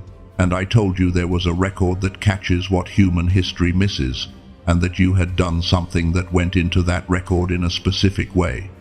And then I showed you what makes an action unprecedented, not just difficult, not just costly, but unprecedented in the specific technical sense. No existing schema, no external validation structure, no temporal proximity between the act and its recognition. Your specific combination had never been assembled before in the archive. And then I showed you the pattern, the 4 movements that follow every unprecedented act in the sacred record. The act, the silence, the sudden restructuring that comes from outside the existing system and changes the framework entirely, and the impact that outlasts the person. And then I showed you what the restructuring actually involves. The container rebuilt, the provision moved into position, the influence of the cycle breaker beginning to flow. Because what you did in your unprecedented season did not only create forward, it broke backward. It stopped a pattern. And the people who come after you will live in a different inheritance because of what you chose. And I showed you the voice that says this is probably for someone else. And I told you that voice is not wisdom but a protection mechanism from a season that is ending. And I told you to thank it for its service and then take one step closer to the threshold. These are the 3 lanes. The nature of what you did, the historical precedent and pattern, the specific restructuring that follows. 3 separate lanes that have been running parallel through this entire message. And now I want to show you where they converge, because they do not stay parallel. They are moving toward each other. And when they meet, when all 3 lanes become one thing, what you are looking at is not 3 separate truths about your situation. You are looking at the reason for everything. I want to take you into the deepest part of what I mean when I talk about the weight of the word nobody, because I have touched this earlier and I want to open it fully now. Here is the question I have been holding until this moment. When God says, nobody has ever done this, with the full knowledge of the complete archive, with the comprehensive awareness of every act of faithfulness ever made by every soul who has ever lived, what is he actually doing? Why does an omniscient God make that specific declaration? What is the purpose of naming it? Because if he already knows the full record, he already knows what is in it. He does not need to review it for his own benefit. He does not need to compare your act to the archive in order to understand its significance. He already understands it completely. He was present for every moment of it. He saw every cost you paid, and every choice you made, and every day you continued, and every morning you got up, when getting up required more than you technically had. He did not review the archive to learn something. He reviewed the archive to establish something. And what he established when he said nobody has ever done this, with the full weight of omniscient comparison behind it, was not a verdict about the past. It was a declaration that established your position. This is the thing I have been building toward, and I need you to receive it slowly, because it is easy to hear it quickly and miss what it actually means. When God establishes position in sacred history, when he makes a declaration about who someone is or what they have done, it is never only about the past. It is always simultaneously about the future. The declaration and the positioning always move together. When God called Abraham and said, "I will make of you a great nation," he was not commenting on Abraham's track record. He was establishing a position. He was saying, "This is what the declaration I am making over you makes possible.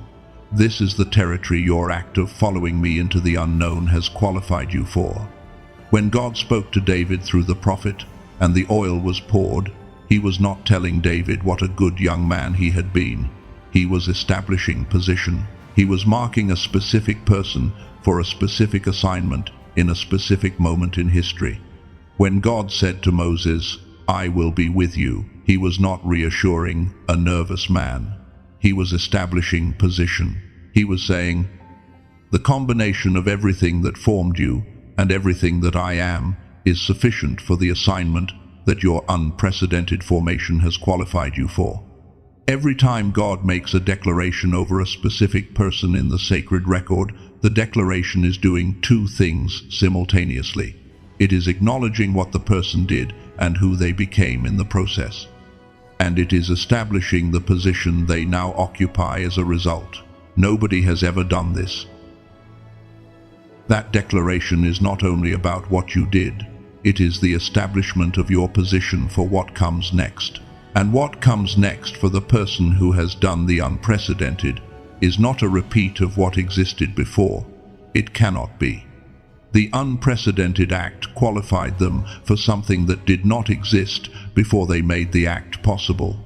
The specific assignment waiting on the other side of your unprecedented season is one that was created specifically for the specific formation that your specific season produced. Nobody else has that formation.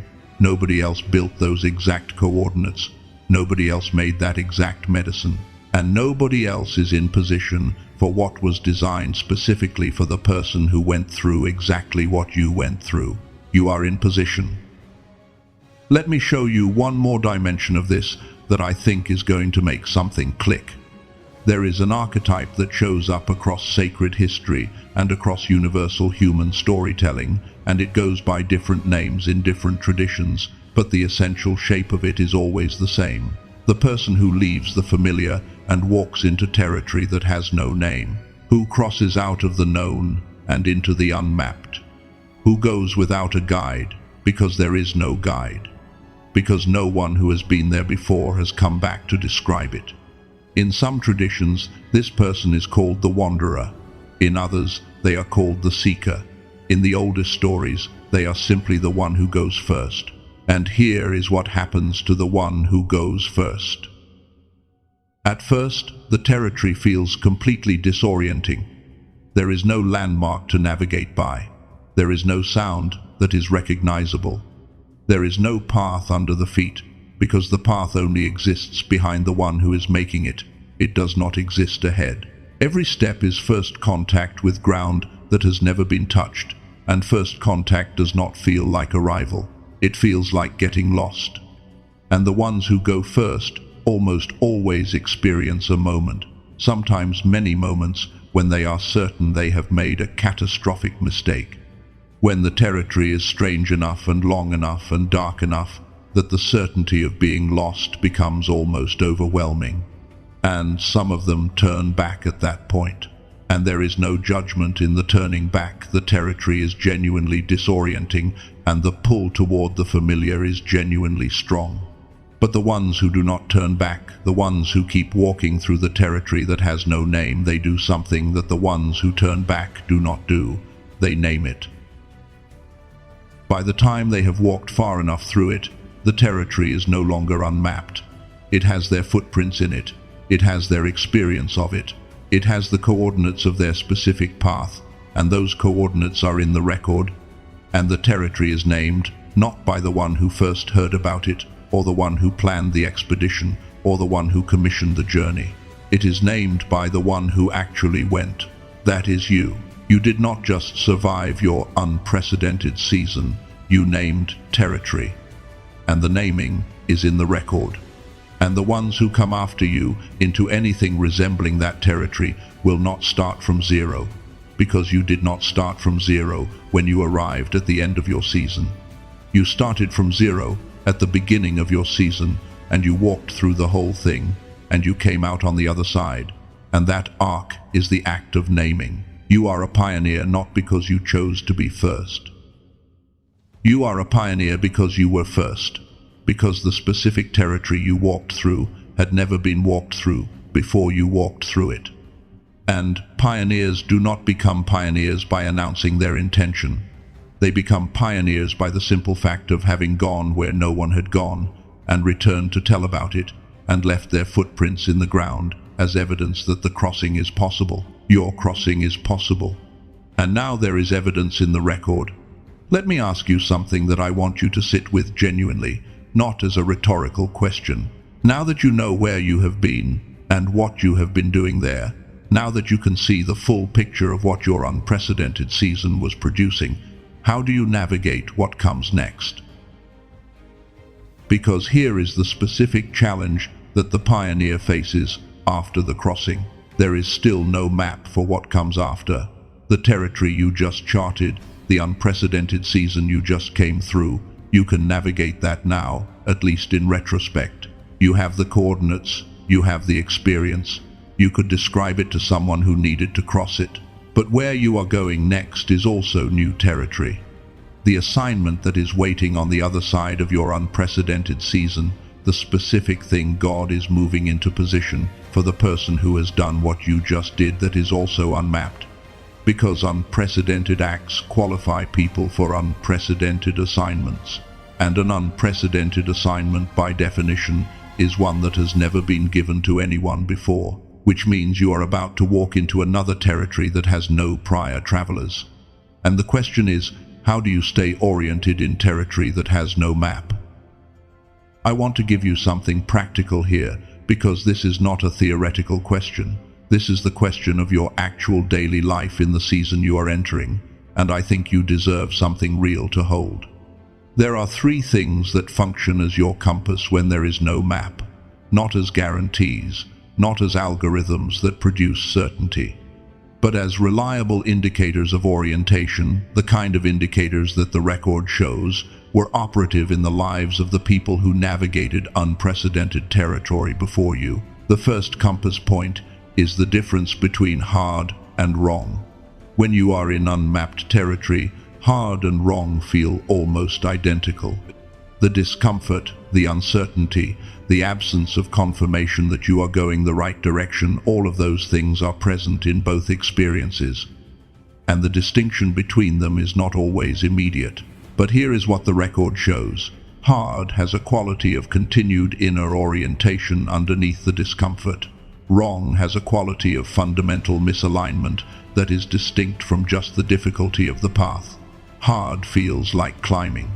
Wrong feels like walking away from something essential. And the deepest part of you, the part that made the unprecedented choice, the part that stayed faithful when nothing confirmed, the faithfulness, that part can tell the difference if you are willing to listen to it instead of arguing with it. When what you are doing is hard, that part of you is still oriented toward it.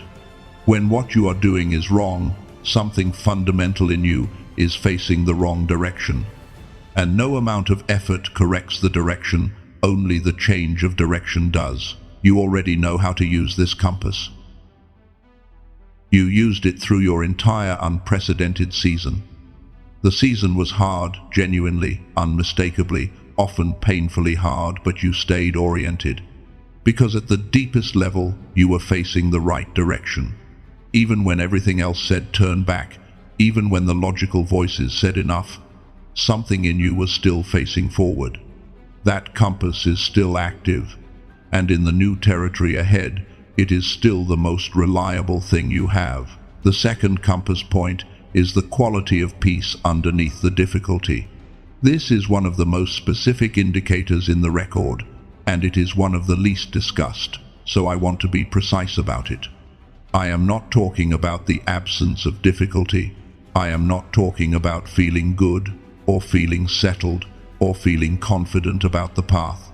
I am talking about a specific quality of orientation that is present even inside significant difficulty, a kind of deep stillness underneath the turbulence, like the floor of the ocean. where it is quiet, even when the surface is moving.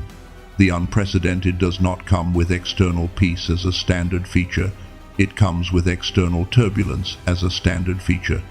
But there is an internal indicator, a quality of deep yes underneath the outer difficulty that distinguishes the unprecedented path from the wrong path. And the people in the record who navigated unprecedented territory consistently describe something like this. The path was hard, sometimes terrifying, often completely unclear, but there was something underneath the fear that was not afraid, something underneath the confusion that was not confused at the fundamental level. That quality is not something you manufacture, it is something you notice. And if it is present in you right now, if there is some dimension of you that is hard to access, but that, when you find it, is more settled than the surface of your current experience suggests, that is a compass point. That is directional information. The third compass point is what I want to call the convergence signal. When you are going the right direction in unprecedented territory, things that were previously unconnected begin to point in the same direction, not things you arranged, not things you caused through your own effort. Things that arrived independently, from different directions, and that, when you notice them together, form a pattern that was not there before. The right conversation at the right moment, a resource that becomes available without your pushing for it, an opening that you did not create, a relationship that enters your life from a direction you were not watching. These things do not announce themselves as confirmation. They arrive quietly, and they are easy to dismiss as coincidence. But when you are paying attention, when you are in the posture of a person who is learning to navigate unprecedented territory, you begin to notice that they are not arriving randomly. They are arriving coherently. And that coherence, that sense that things which were separate are beginning to orient toward the same point, is the third compass point. Not proof of anything, but directional information. Evidence that something is organizing around you in ways that your own effort did not produce. Let me say one more thing before I bring you to the deepest part of what I have for you in this message. There is a specific kind of fear that comes with unprecedented territory, and I want to name it because I think it has been present in you and it deserves to be addressed directly rather than bypassed. It is not the fear of failure. You have already been through enough that failure, real failure, the actual experience of things not working out the way you expected, has lost some of its power to stop you. You have been through that and you have continued, and that continuation is part of what made your season unprecedented. The specific fear I am naming is the fear of the size of what is actually yours. It is the fear that arrives when the word is large enough that receiving it would change something fundamental about how you see yourself and what you think is possible for your specific life. It is the fear that says, if this is real, then I am going to have to live differently. And living differently is terrifying in a very specific way that is different from the fear of living badly. Living differently requires letting go of the carefully managed version of your own life, that you have been maintaining the version where you stay a certain size, expect a certain amount, hope for a certain range of things, and entering the version where the size and the expectation and the range are determined by something larger than your protective instincts. That is a genuine fear. And I want to say directly, you are allowed to feel it. The fear of the size of what is yours is not evidence that you are not ready.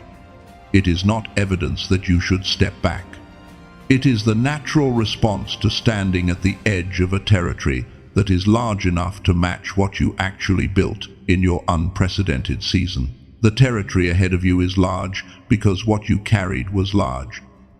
The assignment is sized to the formation, and the formation, yours specifically, the one built in your specific unprecedented season, is larger than you have been allowing yourself to believe.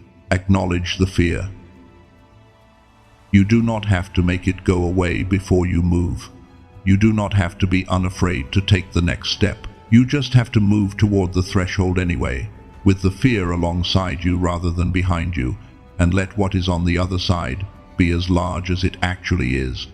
There is something I found in studying what happens to the human mind, specifically during and after unprecedented seasons, and I have been sitting on it through this entire message because I wanted to bring it to you at the right moment.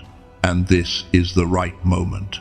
There is a body of research from Princeton and from MIT and from several major neuroscience institutions about a specific frequency that the human brain operates at when it is functioning at its highest capacity. The researchers call it the gamma frequency. And what the research shows is something that I believe connects directly to what we have been discussing today. What the research found is this: humans are born with access to this frequency. Children, particularly young children, operate in it naturally and consistently. It is the frequency of pattern recognition at high speed, of intuition that arrives faster than logical reasoning, of those moments where an answer comes to you before you consciously worked through the steps to reach it. The scientists describe it as the frequency of what they call the flow state, the state where your mind and your calling and your circumstances are aligned in a way that produces something that functions almost like grace.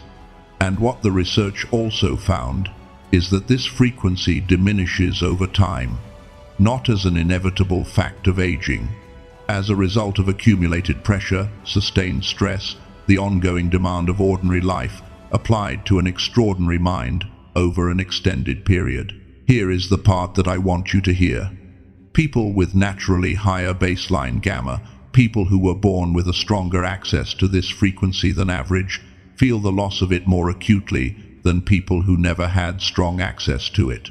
Because the gap between who they once were when the gamma was strong, when the learning was fast, when the intuition was sharp, and the flow states came easily, and who they are now, operating under years of pressure in a world that was not designed to sustain their frequency, is a larger gap.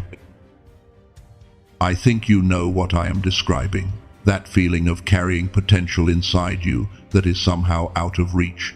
That sense that you once knew how to access something that does not come as easily now.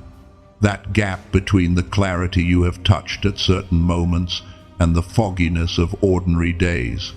The research calls it the decline effect. And what is now being studied by neuroscientists is whether that decline is reversible, whether the brain, given the right conditions and the right kind of direct engagement, can return to the gamma frequency it was designed to operate at. I am going to talk about that fully in the next part of this message, because what I found when I looked into what these researchers discovered about restoring the gamma frequency, it connects to something specific about the season you are entering and what your mind is going to need to receive the gamma assignment that is coming. There is a specific tool that came out of this research, a 7-minute engagement that one of the lead neuroscientists developed after studying brain entrainment across dozens of university labs. And I want to share it with you in the context of what we have been discussing, because when I understood what it was designed to do, I saw the connection immediately. But that is for the next section. For now, I want to bring you to the threshold of the deepest part of this message. I have shown you 3 things over the course of what we have covered today. The nature of what you did and why it has no precedent. The historical pattern of what follows unprecedented action and why the silence is not what it looks like from the inside. And the specific restructuring that heaven moves into position when an unprecedented act is recorded in the archive, the container, the provision, and the influence of the cycle breaker. 3 lanes, running parallel, building toward each other. And they are about to converge. What I have not shown you yet, what I have been building toward since the first word of this message. Since the moment I said God said something about you, and there is a weight in your chest that has no name. What I have not shown you yet is the reason, not what God said. I have shown you that. Not the pattern that follows it, I have shown you that. The reason why God would say it. The specific reason that the declaration and the positioning and the establishment of the ground for what comes next are all one movement. The reason that the unprecedented act is not just in the record for historical accuracy but for prospective purpose. The reason that nobody has ever done this is not only the closing of a chapter but the opening of an assignment. That reason is the deepest truth I have for you in this message. And when you hear it, when you let it land the way I believe it wants to land, something is going to shift in how you understand not just what you did, but why the combination of what you went through and what you chose inside it was the only path to where you are being sent. Why nothing else would have produced this specific formation. Why the specific wound and the specific silence and the specific gap between the act and the recognition were not unfortunate features of your story, but the precise architecture of the thing being built. Stay here with me, because before this message ends, I am going to speak something over your life. Not as a summary of what we covered, as a declaration, as a ceremony for what you did and for who you are and for what is coming. And it is the kind of declaration that, once it is spoken, is sealed. It is the kind of word that will still be ringing in you after everything else from today has faded. I want you to be present for that.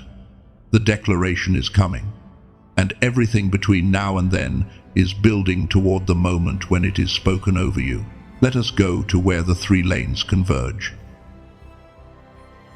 Let me bring the three lanes together now, and I want to do this slowly, because what I am about to say is the kind of thing that, if received too quickly, might feel like a phrase. A sentence that sounds large in the moment, and then settles into the category of things that were nice to hear and did not change anything. I needed to change something, so I am going to take you through it step by step, and I need you to follow each step before moving to the next one. Because each step builds on what came before it, and the final step only lands with its full weight if the ones before it have been received. Take a breath with me here. Step 1. What you did in your unprecedented season was not random. It was not the outcome of arbitrary circumstances that happened to produce a difficult experience.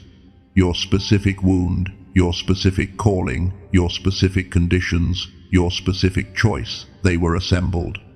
They came together in a specific configuration that had a specific purpose. The record did not simply note your faithful act as one more entry in the archive. The record noted it as a first occurrence, an inaugural event, the first time that particular combination had ever existed. You understand this now. This is the first lane. Step 2. The pattern that follows every inaugural event in the sacred record is consistent.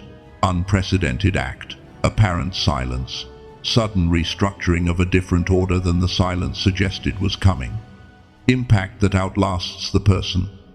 The silence is not the end of the story. The silence is the second movement, and you are in it, or you are very close to the edge of coming out of it. You understand this now. This is the second lane. Step 3. The restructuring that comes after an unprecedented act is not random either. It is sized to the act. It is shaped by the formation. It restructures specifically the container, the provision, and the influence, and all three are rebuilt to the specifications of what the unprecedented formation has qualified the person for. You understand this now. This is the third lane. Now, here is where the three lanes converge. God did not say, "Nobody has ever done this," as a retrospective observation. He said it as the opening of a commissioning. He said it the way a general speaks before sending someone into a territory that no one has entered before. He said it the way a builder speaks before handing the tools to the person who is going to construct something that has never been built. He said it as the establishment of the ground on which everything that follows will stand. When God says nobody has ever done this, He is not describing your past. He is announcing your future. The unprecedented act you performed was not the end of something. It was the qualification for something. The act itself, the specific configuration of wound and love and cost and choice, assembled for the first time in the archive, that act qualified you for an assignment that no one who has not done exactly what you did is qualified for.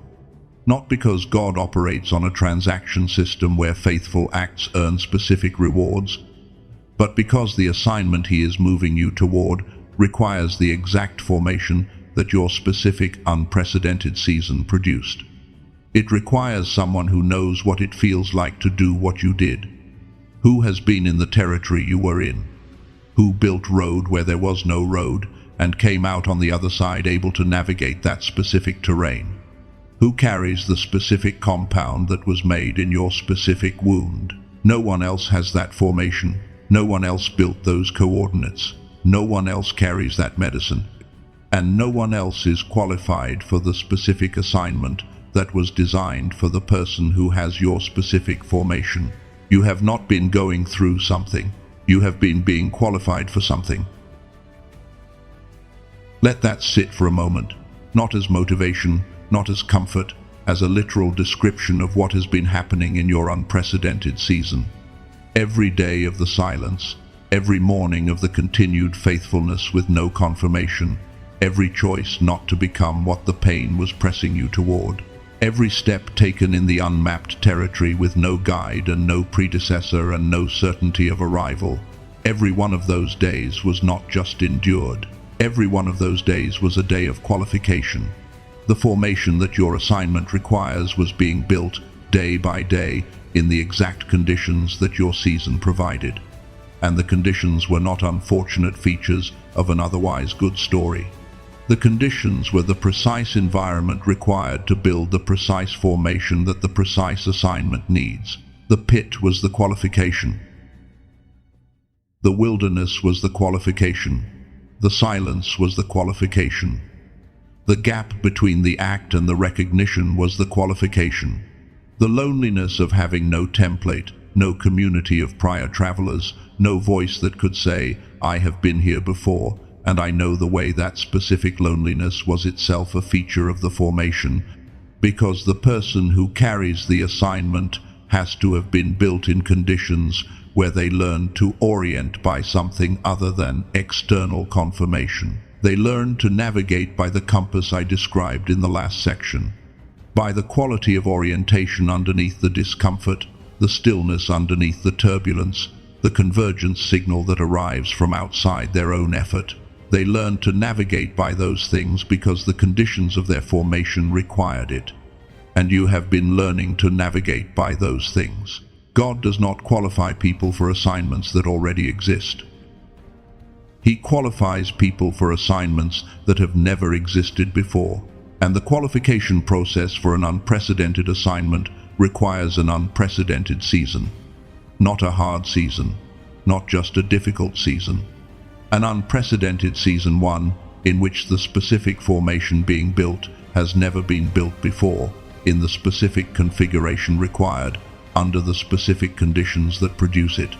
Your unprecedented act was the culmination of your unprecedented formation, and the declaration "nobody has ever done this" is the announcement that the formation is complete, that the qualification is done, that the person who was being shaped for an unprecedented assignment is now shaped. You are now shaped. Let me say that again. You are now shaped for what is coming. Not perfectly, not without room to grow, but the core formation, the specific compound, the specific coordinates, the specific medicine that is complete. The qualification is done, and the declaration is the announcement of that completion. This is what God says when He says, "Nobody has ever done this." He is saying, the person this assignment requires has just finished the process that made them into who this assignment requires. And I am announcing it with the full weight of my complete knowledge of the record, so that the person who has just finished that process will know, not guess, not hope, but know that what they just walked through was not accident, and not punishment, and not delay. It was architecture, yours, specifically, irreplaceably. Now, I need to release something, and I want you to do it alongside me, because there is an identity that got built in your wilderness season that served you well in the wilderness, and that identity has to be released before you can step fully into the next one. I am talking about the identity of the unseen, the one who carries without credit, the one who gives without receiving, the one who knows, at some level, that what they are doing has weight and significance, but who has learned to function without that weight being reflected back by anyone outside themselves, who has learned to be self-sufficient in the specific sense of not needing external confirmation to continue. That identity was built by necessity. You could not have survived your unprecedented season without it. The season required someone who could continue in the complete absence of external validation, and you became that person. You built that identity in real time, in real conditions, as a real response to a real environment. But that identity has a shadow side. The shadow side of the one who carries without credit is the one who does not know how to receive credit when it comes, who deflects recognition when it arrives, who minimizes the weight of their own story in the presence of others, who, when offered something genuinely large and genuinely good and genuinely for them, automatically finds the way to make it smaller, not out of false modesty, but out of genuine unfamiliarity with the experience of being the person to whom the large and good things arrive. If you are going to step into the unprecedented assignment, if you are going to walk into the territory that God is restructuring toward you and actually occupy it rather than standing at the edge and looking in, you have to release the identity of the one who was not seen. Because you were seen. You were seen by the only witness who sees everything. You were seen in every small moment and every quiet choice, and every morning you continued when continuing required more than you technically had. The one who was not seen by the people around them was fully, completely, precisely seen by the witness of the full record. And the person stepping forward now is not the one who was unseen. The person stepping forward now is the one the record holds, the one whose coordinates are in the archive, the one whose formation is complete, the one whose unprecedented act qualified them for an unprecedented assignment that has their name on it. In your mind, just in your mind, I want you to see the version of you that was built in the wilderness, the one who carried without credit, who continued without confirmation, who navigated without a map. See that person clearly. Thank them, genuinely. They got you through something that had no road and no guide and no certainty of arrival. They served you faithfully in conditions that were genuinely hard. And then, in your mind, I want you to let them step back. Just one step. Not gone, not rejected, not abandoned. Just back into a supporting position, because the one who is stepping forward into the next season is not the wilderness version. The wilderness version prepared the way for the threshold version, and you are at the threshold now. Let the wilderness version step back. Good. Now let me tell you about something that belongs to this moment. Something I mentioned earlier, and I want to open fully now. I was researching something specific, the neuroscience of what happens to highly capable human minds under sustained, unprecedented pressure, and I came across a body of work from a researcher named Dr. Robert Lake, whose team has spent 34 years studying the relationship between specific brain frequencies and human performance. His work has been supported by research at MIT, Harvard, Princeton, Stanford, and several other major institutions. And what he discovered about the gamma frequency, the specific brain frequency associated with breakthrough thinking, high-speed pattern recognition, and what athletes and artists call the flow state, is directly relevant to what you are entering. Here is what he found. People who are born with naturally elevated gamma access people with unusually strong intuition, people who learn quickly, people who sense patterns before they can articulate them, people who carry what others sometimes call a gift they cannot fully explain. Those people experience the decline effect more severely than others, because the gap between their baseline gamma and what their gamma becomes under sustained pressure is wider.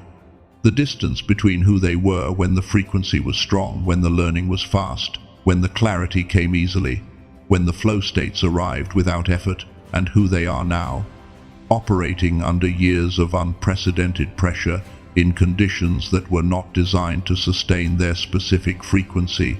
That gap is larger for them than for people who never had the elevated baseline. You are one of those people. The weight you have been carrying in your chest, the tiredness that does not quite explain itself, the sense of operating below what you know yourself to be capable of, the moments of clarity you have touched but cannot seem to consistently access some of what you have been experiencing, is the decline effect. Your gamma has been under sustained compression during your unprecedented season, not because of anything you did wrong. Because the human nervous system was not designed for sustained unprecedented pressure without support. And your season had a lot of sustained unprecedented pressure. And here is the thing about entering an unprecedented assignment. The assignment is sized to the formation. And the formation includes your gamma, your God-given capacity for pattern recognition, for breakthrough insight, for the kind of clarity that arrives faster than logic can produce it, and that the people around you sometimes experience as almost prophetic. That capacity is part of your qualification. It is part of the specific tool God gave you that your specific assignment is going to need. And if it has been operating at reduced capacity because of the compression of your unprecedented season, that is something that can be addressed. Dr. Lake's team spent years developing something based on this research. A specific audio engagement, 7 minutes, listened to with headphones that uses a process called brain entrainment to bring the brain directly to the gamma frequency. Not through months of practice, not through meditation techniques that require years to produce consistent results. Directly. The way he describes it, the technology does not teach the brain to reach gamma. It reminds the brain of a frequency it already knows. Because the brain was born knowing this frequency. It was not lost, it was covered. And what the 7-minute engagement does is lift the covering long enough for the brain to remember and re-establish its own access. I want to be honest with you about this. This is not a spiritual tool. This is a neuroscience tool. It was developed in research settings with EEG equipment measuring real-time brain activity, and the results were documented before they were published. If you are someone who has been told your whole life that your intuition is too strong, or your pattern recognition too fast, or your ability to sense things before others do too unusual, this is the scientific explanation for what you have always known about yourself. And I want to name the objection I know is forming right now, because you have probably tried things before, practices and approaches and tools that were supposed to make a difference and did not deliver the way they promised. And every time you tried something and it did not work, the gap between who you knew you were and what you could actually access in your daily experience got a little more discouraging. And that discouragement has taught you to be careful with new things that sound like solutions. I understand that. But here is the distinction that matters. What most of those approaches were trying to do, the meditation techniques, the mindfulness practices, the sound healing and breath work and all the rest, most of those approaches work toward gamma through a long, indirect path. They are training the brain gradually, over months or years, to approximate the frequency from the outside in, which means results, if they come slowly and inconsistently. Brain entrainment does not work from the outside in, it works directly. It delivers the frequency to the brain through specific sound technology, and the brain responds to it the way a tuning fork responds to another tuning fork. At the same frequency, it falls into resonance. Not because it was taught to, because the frequency is already native to it, because this is where it came from and where it knows how to operate. 18,366 people have already used this, and the patterns in what they report are not the patterns of people who are trying to convince themselves of something. They are the patterns of people who are recognizing something. There was a teacher who had spent a decade helping other people grow while feeling like her own mind was running at a fraction of its capacity. Not dramatically depleted, functional, effective enough to do her work well, but below what she knew herself capable of. Like a car engine with good performance but not its full performance. 3 weeks into the 7-minute daily engagement, she described what happened not as an improvement, but as a return. Like something that had been present in her youth, that had faded under years of accumulated pressure, had come back to the surface. The ideas that used to require effort started arriving on their own. The decisions she had been delaying for a year, she made in a single morning. She did not describe it as the tool changing her. She described it as the tool returning her to herself. And there was a woman, the one I mentioned earlier, who had gone through every spiritual practice available to her, searching for the connection she had once touched and then lost, who did not buy this because she believed the science. She tried it because she had nothing left to lose by trying. 2 weeks later, she stopped trying to describe what was happening in spiritual language and just said, synchronicities, like the universe had found a way to speak to her in a language she could actually understand. Like the signal that had been static for years had suddenly found its frequency. She was not someone who had failed at finding the connection. She was someone whose gamma had been compressed by years of unprecedented searching, and the compression had been interfering with the very capacity she was searching for. The tool is called the Genius Song, and it was created by Dr. Robert Lake and his team after decades of research at the intersection of neuroscience and human potential. The standard price for it is $49. Through the link I have placed in the description of this video and in the pinned comment below, the price for people watching this specific message is $39, a price that Dr. Lake made available for this specific audience because he believes that the people who find their way to a message like this are the people who are most ready for what this tool is designed to restore. You cannot find this price on Amazon. You cannot find it on any streaming platform. You cannot find it through any search. The $39 price exists only through the link I have placed for you below. For $39, you receive the 7-minute Genius Song audio track, which you can access immediately through your email after purchase. You also receive 4 additional resources at no cost. An audio track called Genius Child, designed to help children activate the same frequency. The original book that the film The Secret drew its concepts from, which costs $20 on its own, and focuses on the practical mechanics of building your future through aligned intention. A guided visualization for 4 areas of life that matter most to you, and a detailed reference document on the 5 most important habits for creating the future you were built for. And if you use it and do not feel any difference at all, you receive a full refund. No conditions, no explanation required, no time limit on when you can request it.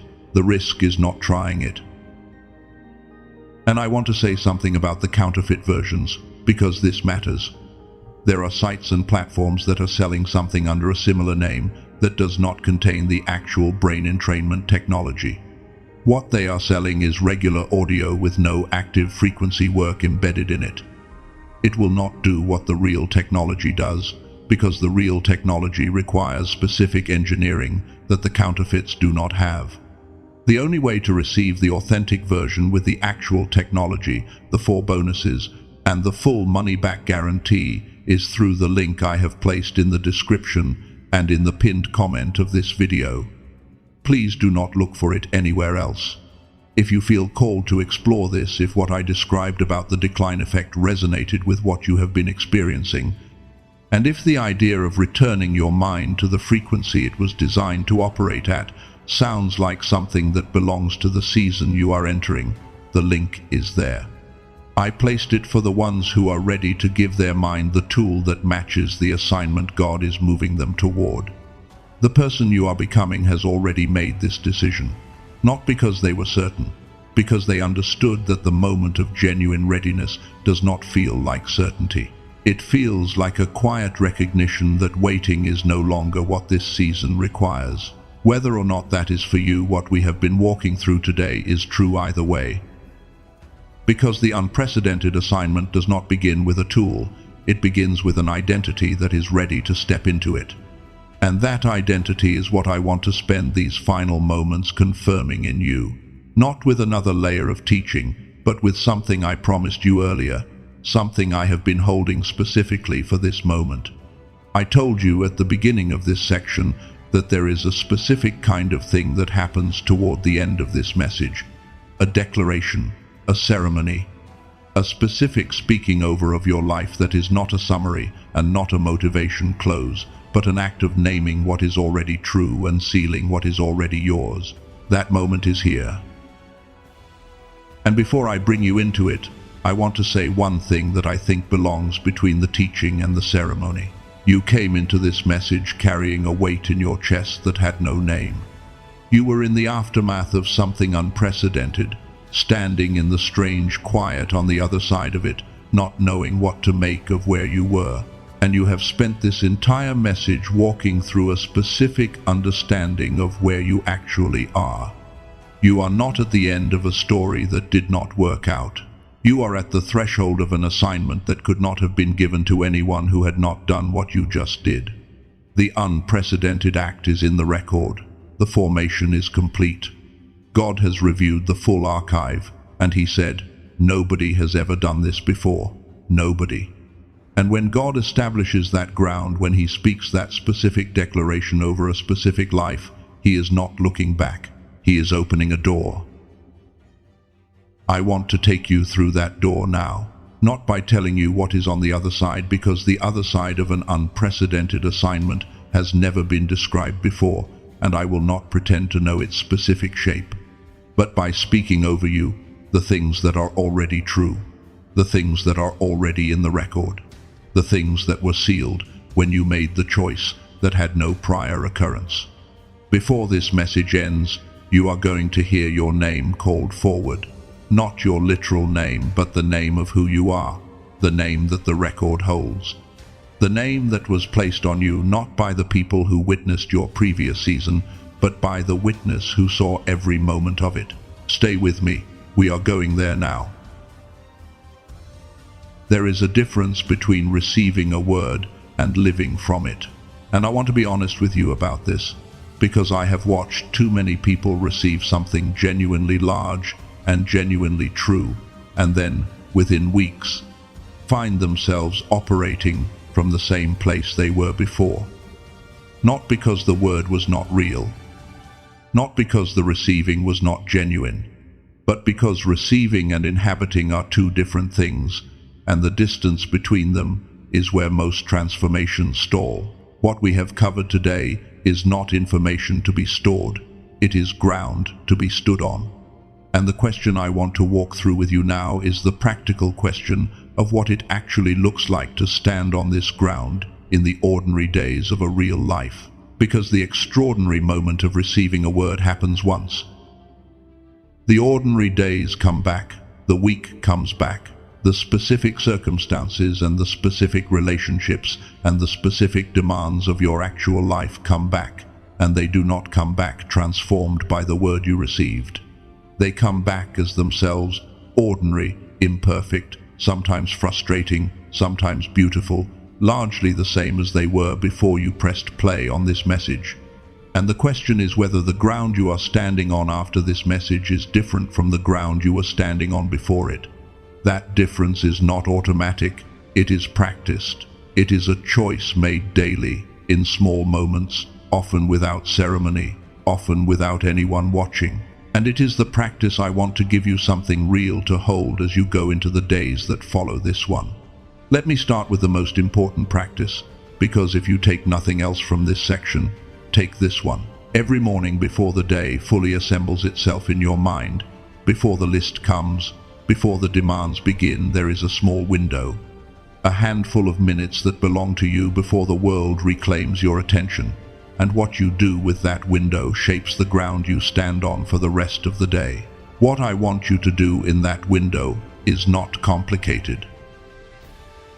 In the first moments of your morning, before you say a word to anyone, I want you to state internally, without needing to say it out loud, one sentence about who you are, not what you are going to do, not what you need to accomplish, not what is going wrong or what is still unresolved. One sentence about who you are, and that sentence needs to include the thing you now know.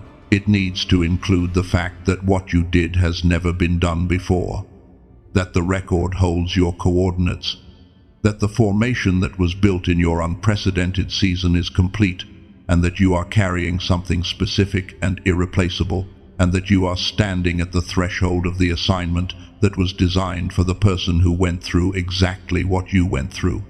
You do not have to say all of that every morning, but the spirit of it needs to be in your first conscious moment of the day, because the first moment sets the orientation for what follows. And the orientation of the first moment is what the rest of the day either reinforces or erodes.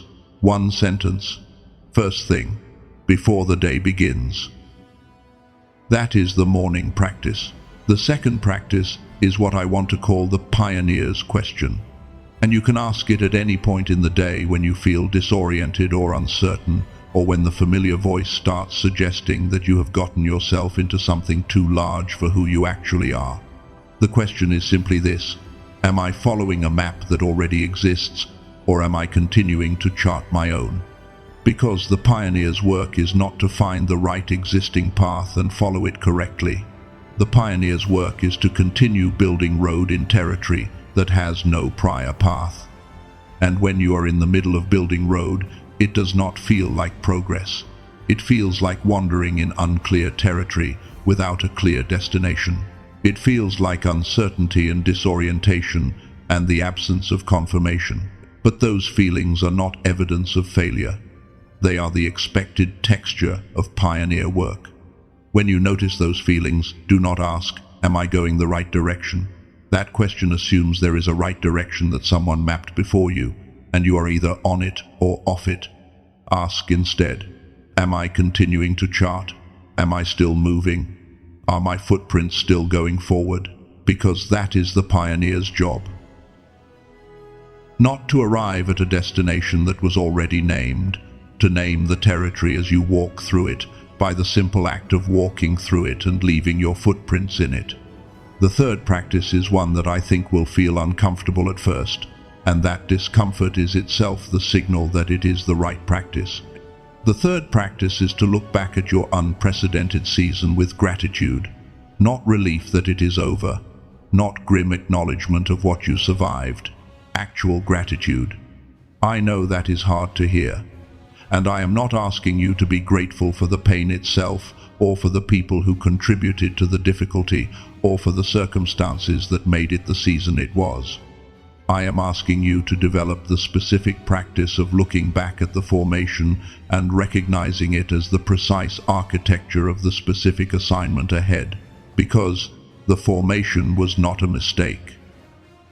Every part of it, the hard parts, the lonely parts, the parts that left marks, was building something specific in you that the assignment requires. And when you can look at the formation with enough distance to see it as architecture rather than damage, something shifts in how you carry it. The weight does not disappear, but it changes quality. It becomes something you carry because it is yours and it was purposeful, rather than something you carry because you have not yet found a way to put it down. That shift from burden to formation, from wound to medicine, from damage to architecture, is not a one-time insight. It is a practice. You return to it over and over, as often as the old interpretation reasserts itself, until the new one becomes the natural way you read your own story. Let me pause here and ask you something, and I need you to actually hear it before you answer it, because it is the kind of question that is easy to answer too quickly. What do you want to do with what you now know? Not in the big picture, not in the long vision of the unprecedented assignment and the territory ahead and the people whose lives your road will eventually touch. I mean right now, in the specific days immediately ahead of you. What does a person who knows what you now know do differently on an ordinary Tuesday? I am asking because the integration is not about the big moments. The integration is about ordinary Tuesdays. It is about the morning window and the pioneer's question and the practice of reading your own formation as architecture rather than damage. It is about the small choices that compound over time into the person who is ready, fully and without hesitation, to step into the unprecedented assignment when it becomes visible. The big moments will come, but between now and then, there are ordinary days. And what you do with those ordinary days is what determines whether the ground you are standing on now is the ground you are still standing on when the big moments arrive. I want to say something now that I do not say without thought. I cannot tell you when the restructuring becomes fully visible in the external circumstances of your life. The pattern is consistent, the record shows it every time, but the timing is not mine to give, and I would not offer a specific timeline even if I thought I had one, because specific timelines from someone who cannot know them are not a gift, they are a setup. And you have been set up by specific timelines before, and you do not need that from me. What I can tell you is this: the formation is complete, the qualification is done, the record holds your act. God reviewed the full archive and found no match. The declaration has been made. And the pattern that follows every unprecedented act, across every case in the sacred archive, points toward a restructuring that is sudden and complete, and of an entirely different order from what the gradual model would suggest. You are in position. I do not know when the door opens, but I know the door exists, and I know who it was built for. And the second thing I need to say with the same honesty: the unprecedented assignment does not require your effort to arrive. It is not something you build toward with the right combination of practices and disciplines and faithful daily habits, though those things matter and they are worth doing. It is something you become available to, and availability is a posture, not an achievement. The posture of availability is this: you are here, you are oriented, you are not holding the door closed with the identity of the unseen or the protection reflex of the one who has been disappointed before. And you are ready to receive what was designed specifically for the person who has done what you have done. That is the posture. And I want to ask you something important now, and I want you to answer it honestly in the space of your own awareness. Are you in that posture right now? Not perfectly, not without some residue of the old protection mechanism, not without some part of you that is still, just slightly, holding the door partly closed. But overall, is the orientation there? Is the availability there?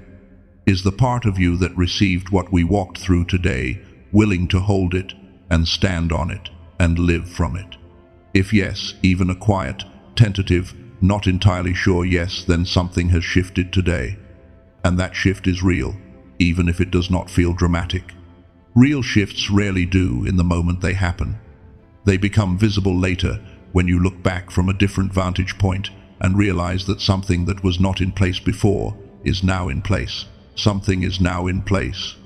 Let me give you the full declaration of who you are, not as information, as the name of the person who is standing at this threshold right now. You are the pioneer. This means you went first, into territory that had no prior travelers, into conditions that had no existing map, into an experience that your nervous system had no schema for, and your community had no language for, and your tradition had no template for. And you walked through it and came out on the other side and left your footprints in the ground, and those footprints are in the record. And the ones who come after you into anything resembling that territory will not start from zero, because you did not start from zero at the end. You are the pioneer. You are the spiritual warrior. This means you held the position, under conditions that would have legitimately, justifiably, understandably broken most people. You did not hold the position because you were invulnerable. You held it because something in you made a specific decision about who you were, and that decision was stronger than the force pressing against it.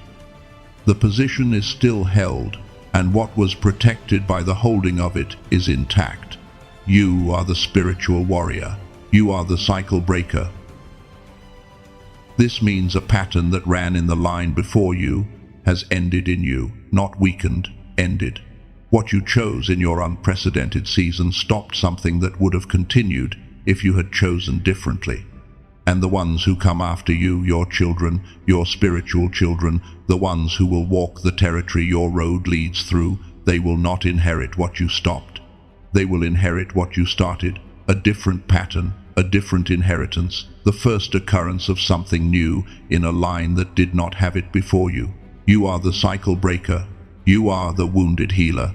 This means the specific compound that was mixed in your specific season, the medicine made from your specific wound, in your specific conditions, by the specific choices you made inside them, is irreplaceable. No one else has this compound. No one who had an easier season has access to what your season produced. The medicine is specific to the wound that made it, and only the one who carries the wound can carry the medicine, and the people who need what you carry will recognize it the moment you bring it. You are the wounded healer, and you are the voice. This means that what you have been through, and what you chose inside it, and what you now carry on the other side of it, it is going to find expression. Not yet, perhaps. Not today, perhaps. But it will find its way out, because what is real and true and specifically formed in a person does not stay permanently contained. It surfaces, it speaks, and when it does, it will carry a specific resonance that comes only from having been built the way it was built, in the conditions it was built in, at the cost it was built at. And the people who hear that voice will not hear performance. They will hear testimony. They will hear the specific sound of someone who went through the territory they are in and came out with something real to say about it. You are the voice. You are the one God said something about. You are the one whose unprecedented act was reviewed against the full archive of human history and found to have no prior occurrence. You are the one whose coordinates are in the record, whose formation is complete, whose medicine was made in the specific wound that no one else was given, whose road now exists where no road existed before. You did not become someone new in your unprecedented season. You became the person you always were, with the layers that did not belong to you removed. The formation did not create you, it revealed you. This is who you are. This has been who you are this whole time. And before this message ends, I want to do one last thing with you. Something I told you earlier was coming. Something I have been holding specifically for this moment. Not a teaching, not another layer of understanding, a ceremony. Because what you did deserves to be named. And what is named out loud, in the presence of a witness, with the full intention of receiving it and carrying it forward, that is sealed. It does not evaporate when the ordinary week comes back. It has been spoken into the record, and the record holds what has been spoken over it. I am going to speak over your life now, and I need you to receive it, not hold it at arm's length, not qualify it before it has been fully spoken. Just receive it, the way you receive something that was made specifically for you and that has your name on it. Are you ready? Then let us begin. I want to begin with something that is not a teaching and not a declaration, just an acknowledgement. You have been through something. Not just the season that brought you here today, not just the specific unprecedented act that we have been talking about throughout this message, the full accumulation of it, the years before the act, the days inside the act, the silent, disorienting days after it, all of it added together, forming the specific weight that was in your chest when you arrived here today, and that is, I believe, a little different now. You carried all of that, without asking for credit, without making it everyone's business, without collecting the sympathy it could have earned you, and the source of the full record saw every single day of it. Not the summary, not the highlights. Every day, every morning you got up and continued. When continuing, required more than you technically had. Every quiet moment of faithfulness that no human eye witnessed. Every time you chose to remain oriented when the circumstances were pushing you to turn, all of it was seen. And I want to begin this final moment by thanking God, the God of the full record, the God who sees what human history misses, the God who reviewed the complete archive and found no prior occurrence of what you did for being present in your specific, unprecedented season, not for making it easier than it was, but for being there, fully, at the cost of every hard day of it, as the only witness who sees everything. Thank you for the specific shape of what was being built in the silence. Thank you for the formation that was assembled in the conditions that felt like abandonment, but were not. Thank you for being the witness who does not miss anything, who holds in your record every small act of faithfulness that the world around this person was not equipped to name. Thank you for what you said about what they did. And God, I want to acknowledge what you have seen in this person that they have had difficulty seeing in themselves. You have seen every weight they carried that they did not share, every question they held in the dark that they were not sure they were allowed to ask. Every night when the calling felt impossibly far from the reality and they went to sleep uncertain and woke up and continued anyway, you saw the specific texture of that faithfulness. The specific quality of a heart that kept choosing toward you even when the evidence was sparse and the confirmation was absent. You saw the moments when the wound was fresh and the choice to remain open anyway was the most costly thing they had ever done. You saw all of it. And you did not file it under unwitnessed. You did not allow the absence of human recognition to mean that it went unrecorded. You leaned in. You watched more closely, because the crowd was not in the way. And what you saw, you noted, with the full weight of your complete knowledge of the record, with the precision of the one who reviews the full archive before making a declaration. You said, "Nobody has ever done this before." And we receive that word now, not as encouragement, as the statement of a fact by the one who has the authority and the knowledge to make it. Now, it is time to release what has been carried that was never meant to be permanent. The identity of the one who was not seen, release. You were seen. The season is over, and the identity built for that season does not need to travel forward. Release it now. Let it step back into the place of the thing that served and completed its purpose and is now no longer required. The habit of holding hope at arm's length, release. The careful distance between yourself and the large good things, the protective pattern that kept you from fully opening to what might not come through, release. It served you in the season it was built for.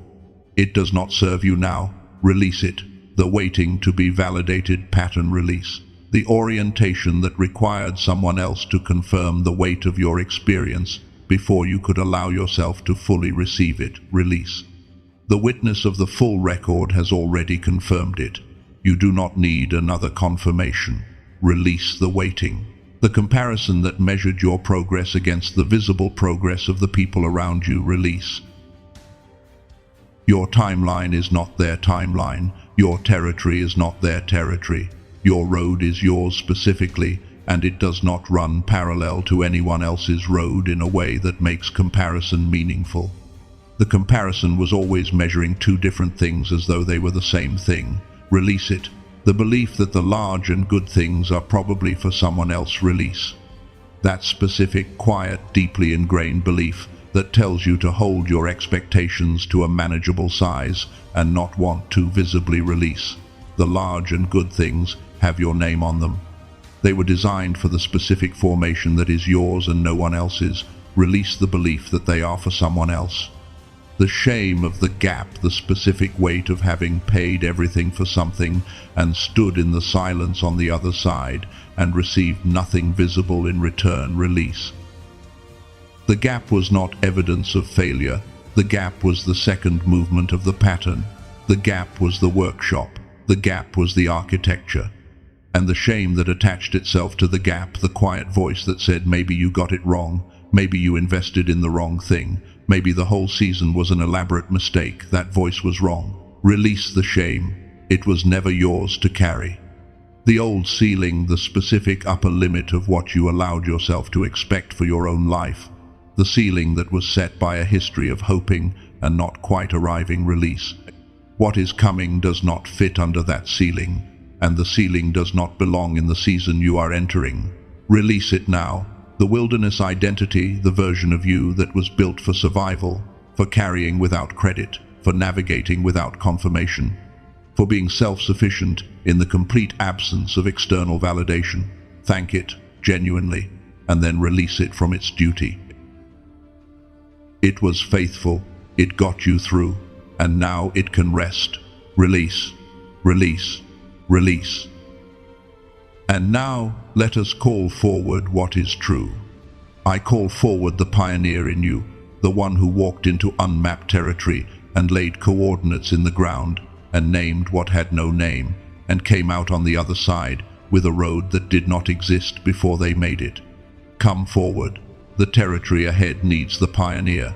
The assignment ahead was designed for the one who already knows how to walk where there is no road. Pioneer, come forward. I call forward the spiritual warrior, the one who held the position under conditions that would have broken most people, who stayed standing not because they were invulnerable, but because something in them chose to remain, who did not abandon the post when the weight was its heaviest or the confirmation was its least. Come forward. What is coming requires the one who knows how to hold a position without being held up by circumstances. Spiritual warrior, come forward. I call forward the cycle breaker, the one in whose life a pattern ended that had run for longer than one lifetime, who made a choice that no one in the line before them had made, who stopped something at the cost of everything it cost them to stop it, and who, by stopping it, changed the inheritance of every person who comes after them. Come forward. The ones who will walk the road you built are waiting for the cycle breaker to take their position at the front of the line. Cycle breaker, come forward. I call forward the wounded healer, the one whose specific wound became the specific medicine, whose specific suffering in specific conditions under specific impossible choices produced a compound that cannot be made any other way, that cannot be counterfeited, that cannot be learned or developed in comfortable conditions, and that the specific people who need it will recognize the moment they encounter it. Come forward. The people who need your medicine are on their way. Wounded healer, come forward. And I call forward the voice, the one whose words are being formed right now from the specific material of their specific unprecedented season, who will speak into a specific category of human experience that had no voice before them, whose testimony carries the weight of having actually been there, whose presence in a room will carry something that was built in the silence and the wilderness and the gap, and that the room will feel without always being able to name what they are feeling. Voice, come forward. All of you, come forward. Now, let me cover what is rising. I speak protection over this person as they step from the threshold into the assignment.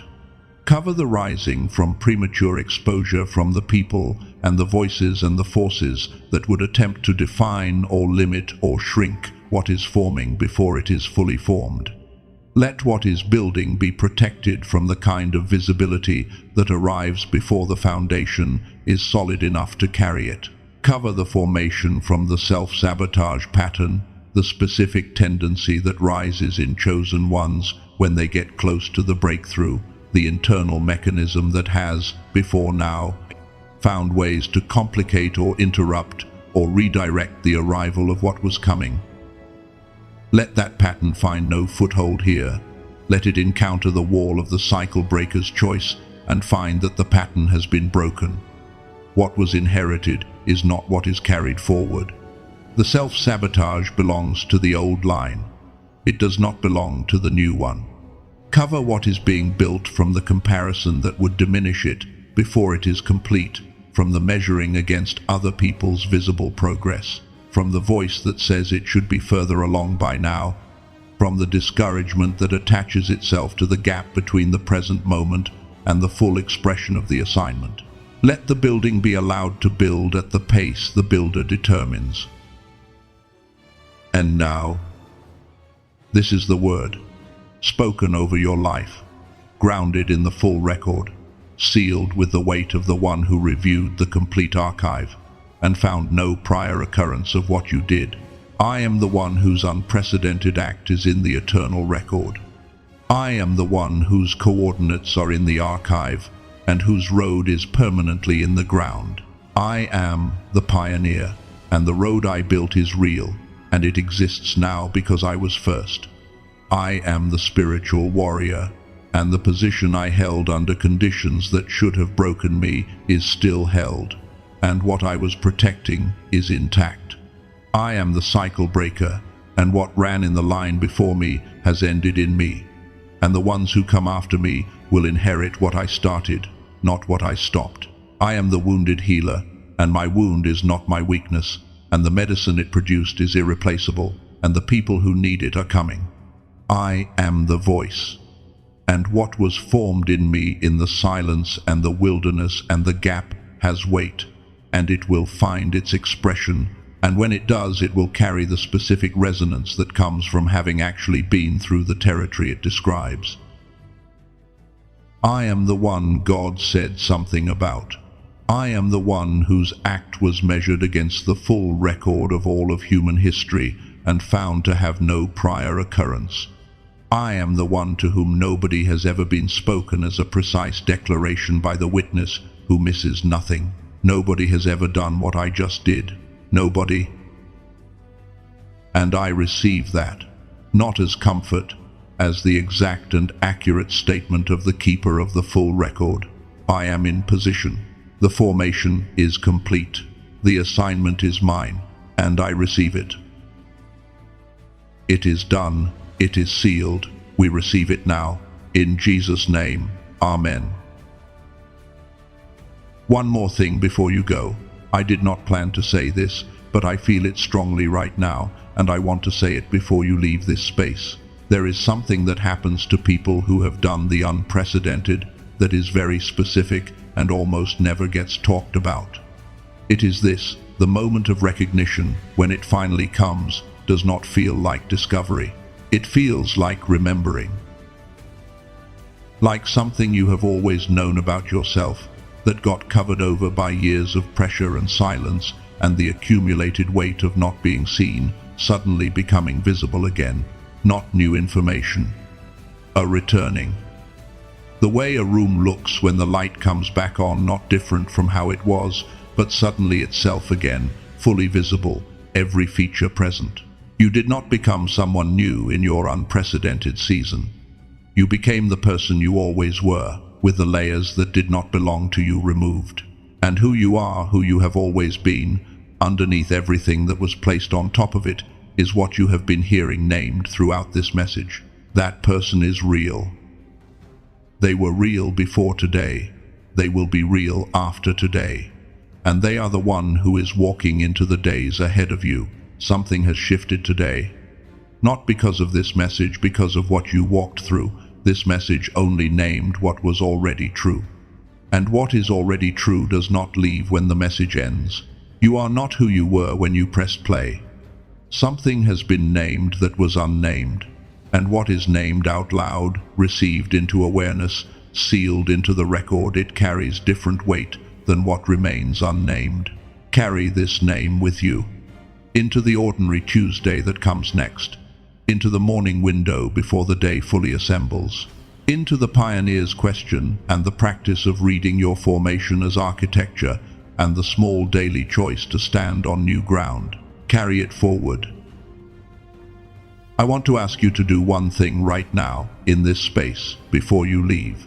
Think of the word that describes what you did in your unprecedented season, the thing that nobody saw, the act that had no prior occurrence. Whatever you would call it, in the most honest language you have available to you, the one word or the short phrase that names it. Type it in the comments below, just that. You do not need to explain it or contextualize it or make it sound a certain way. Just name it here.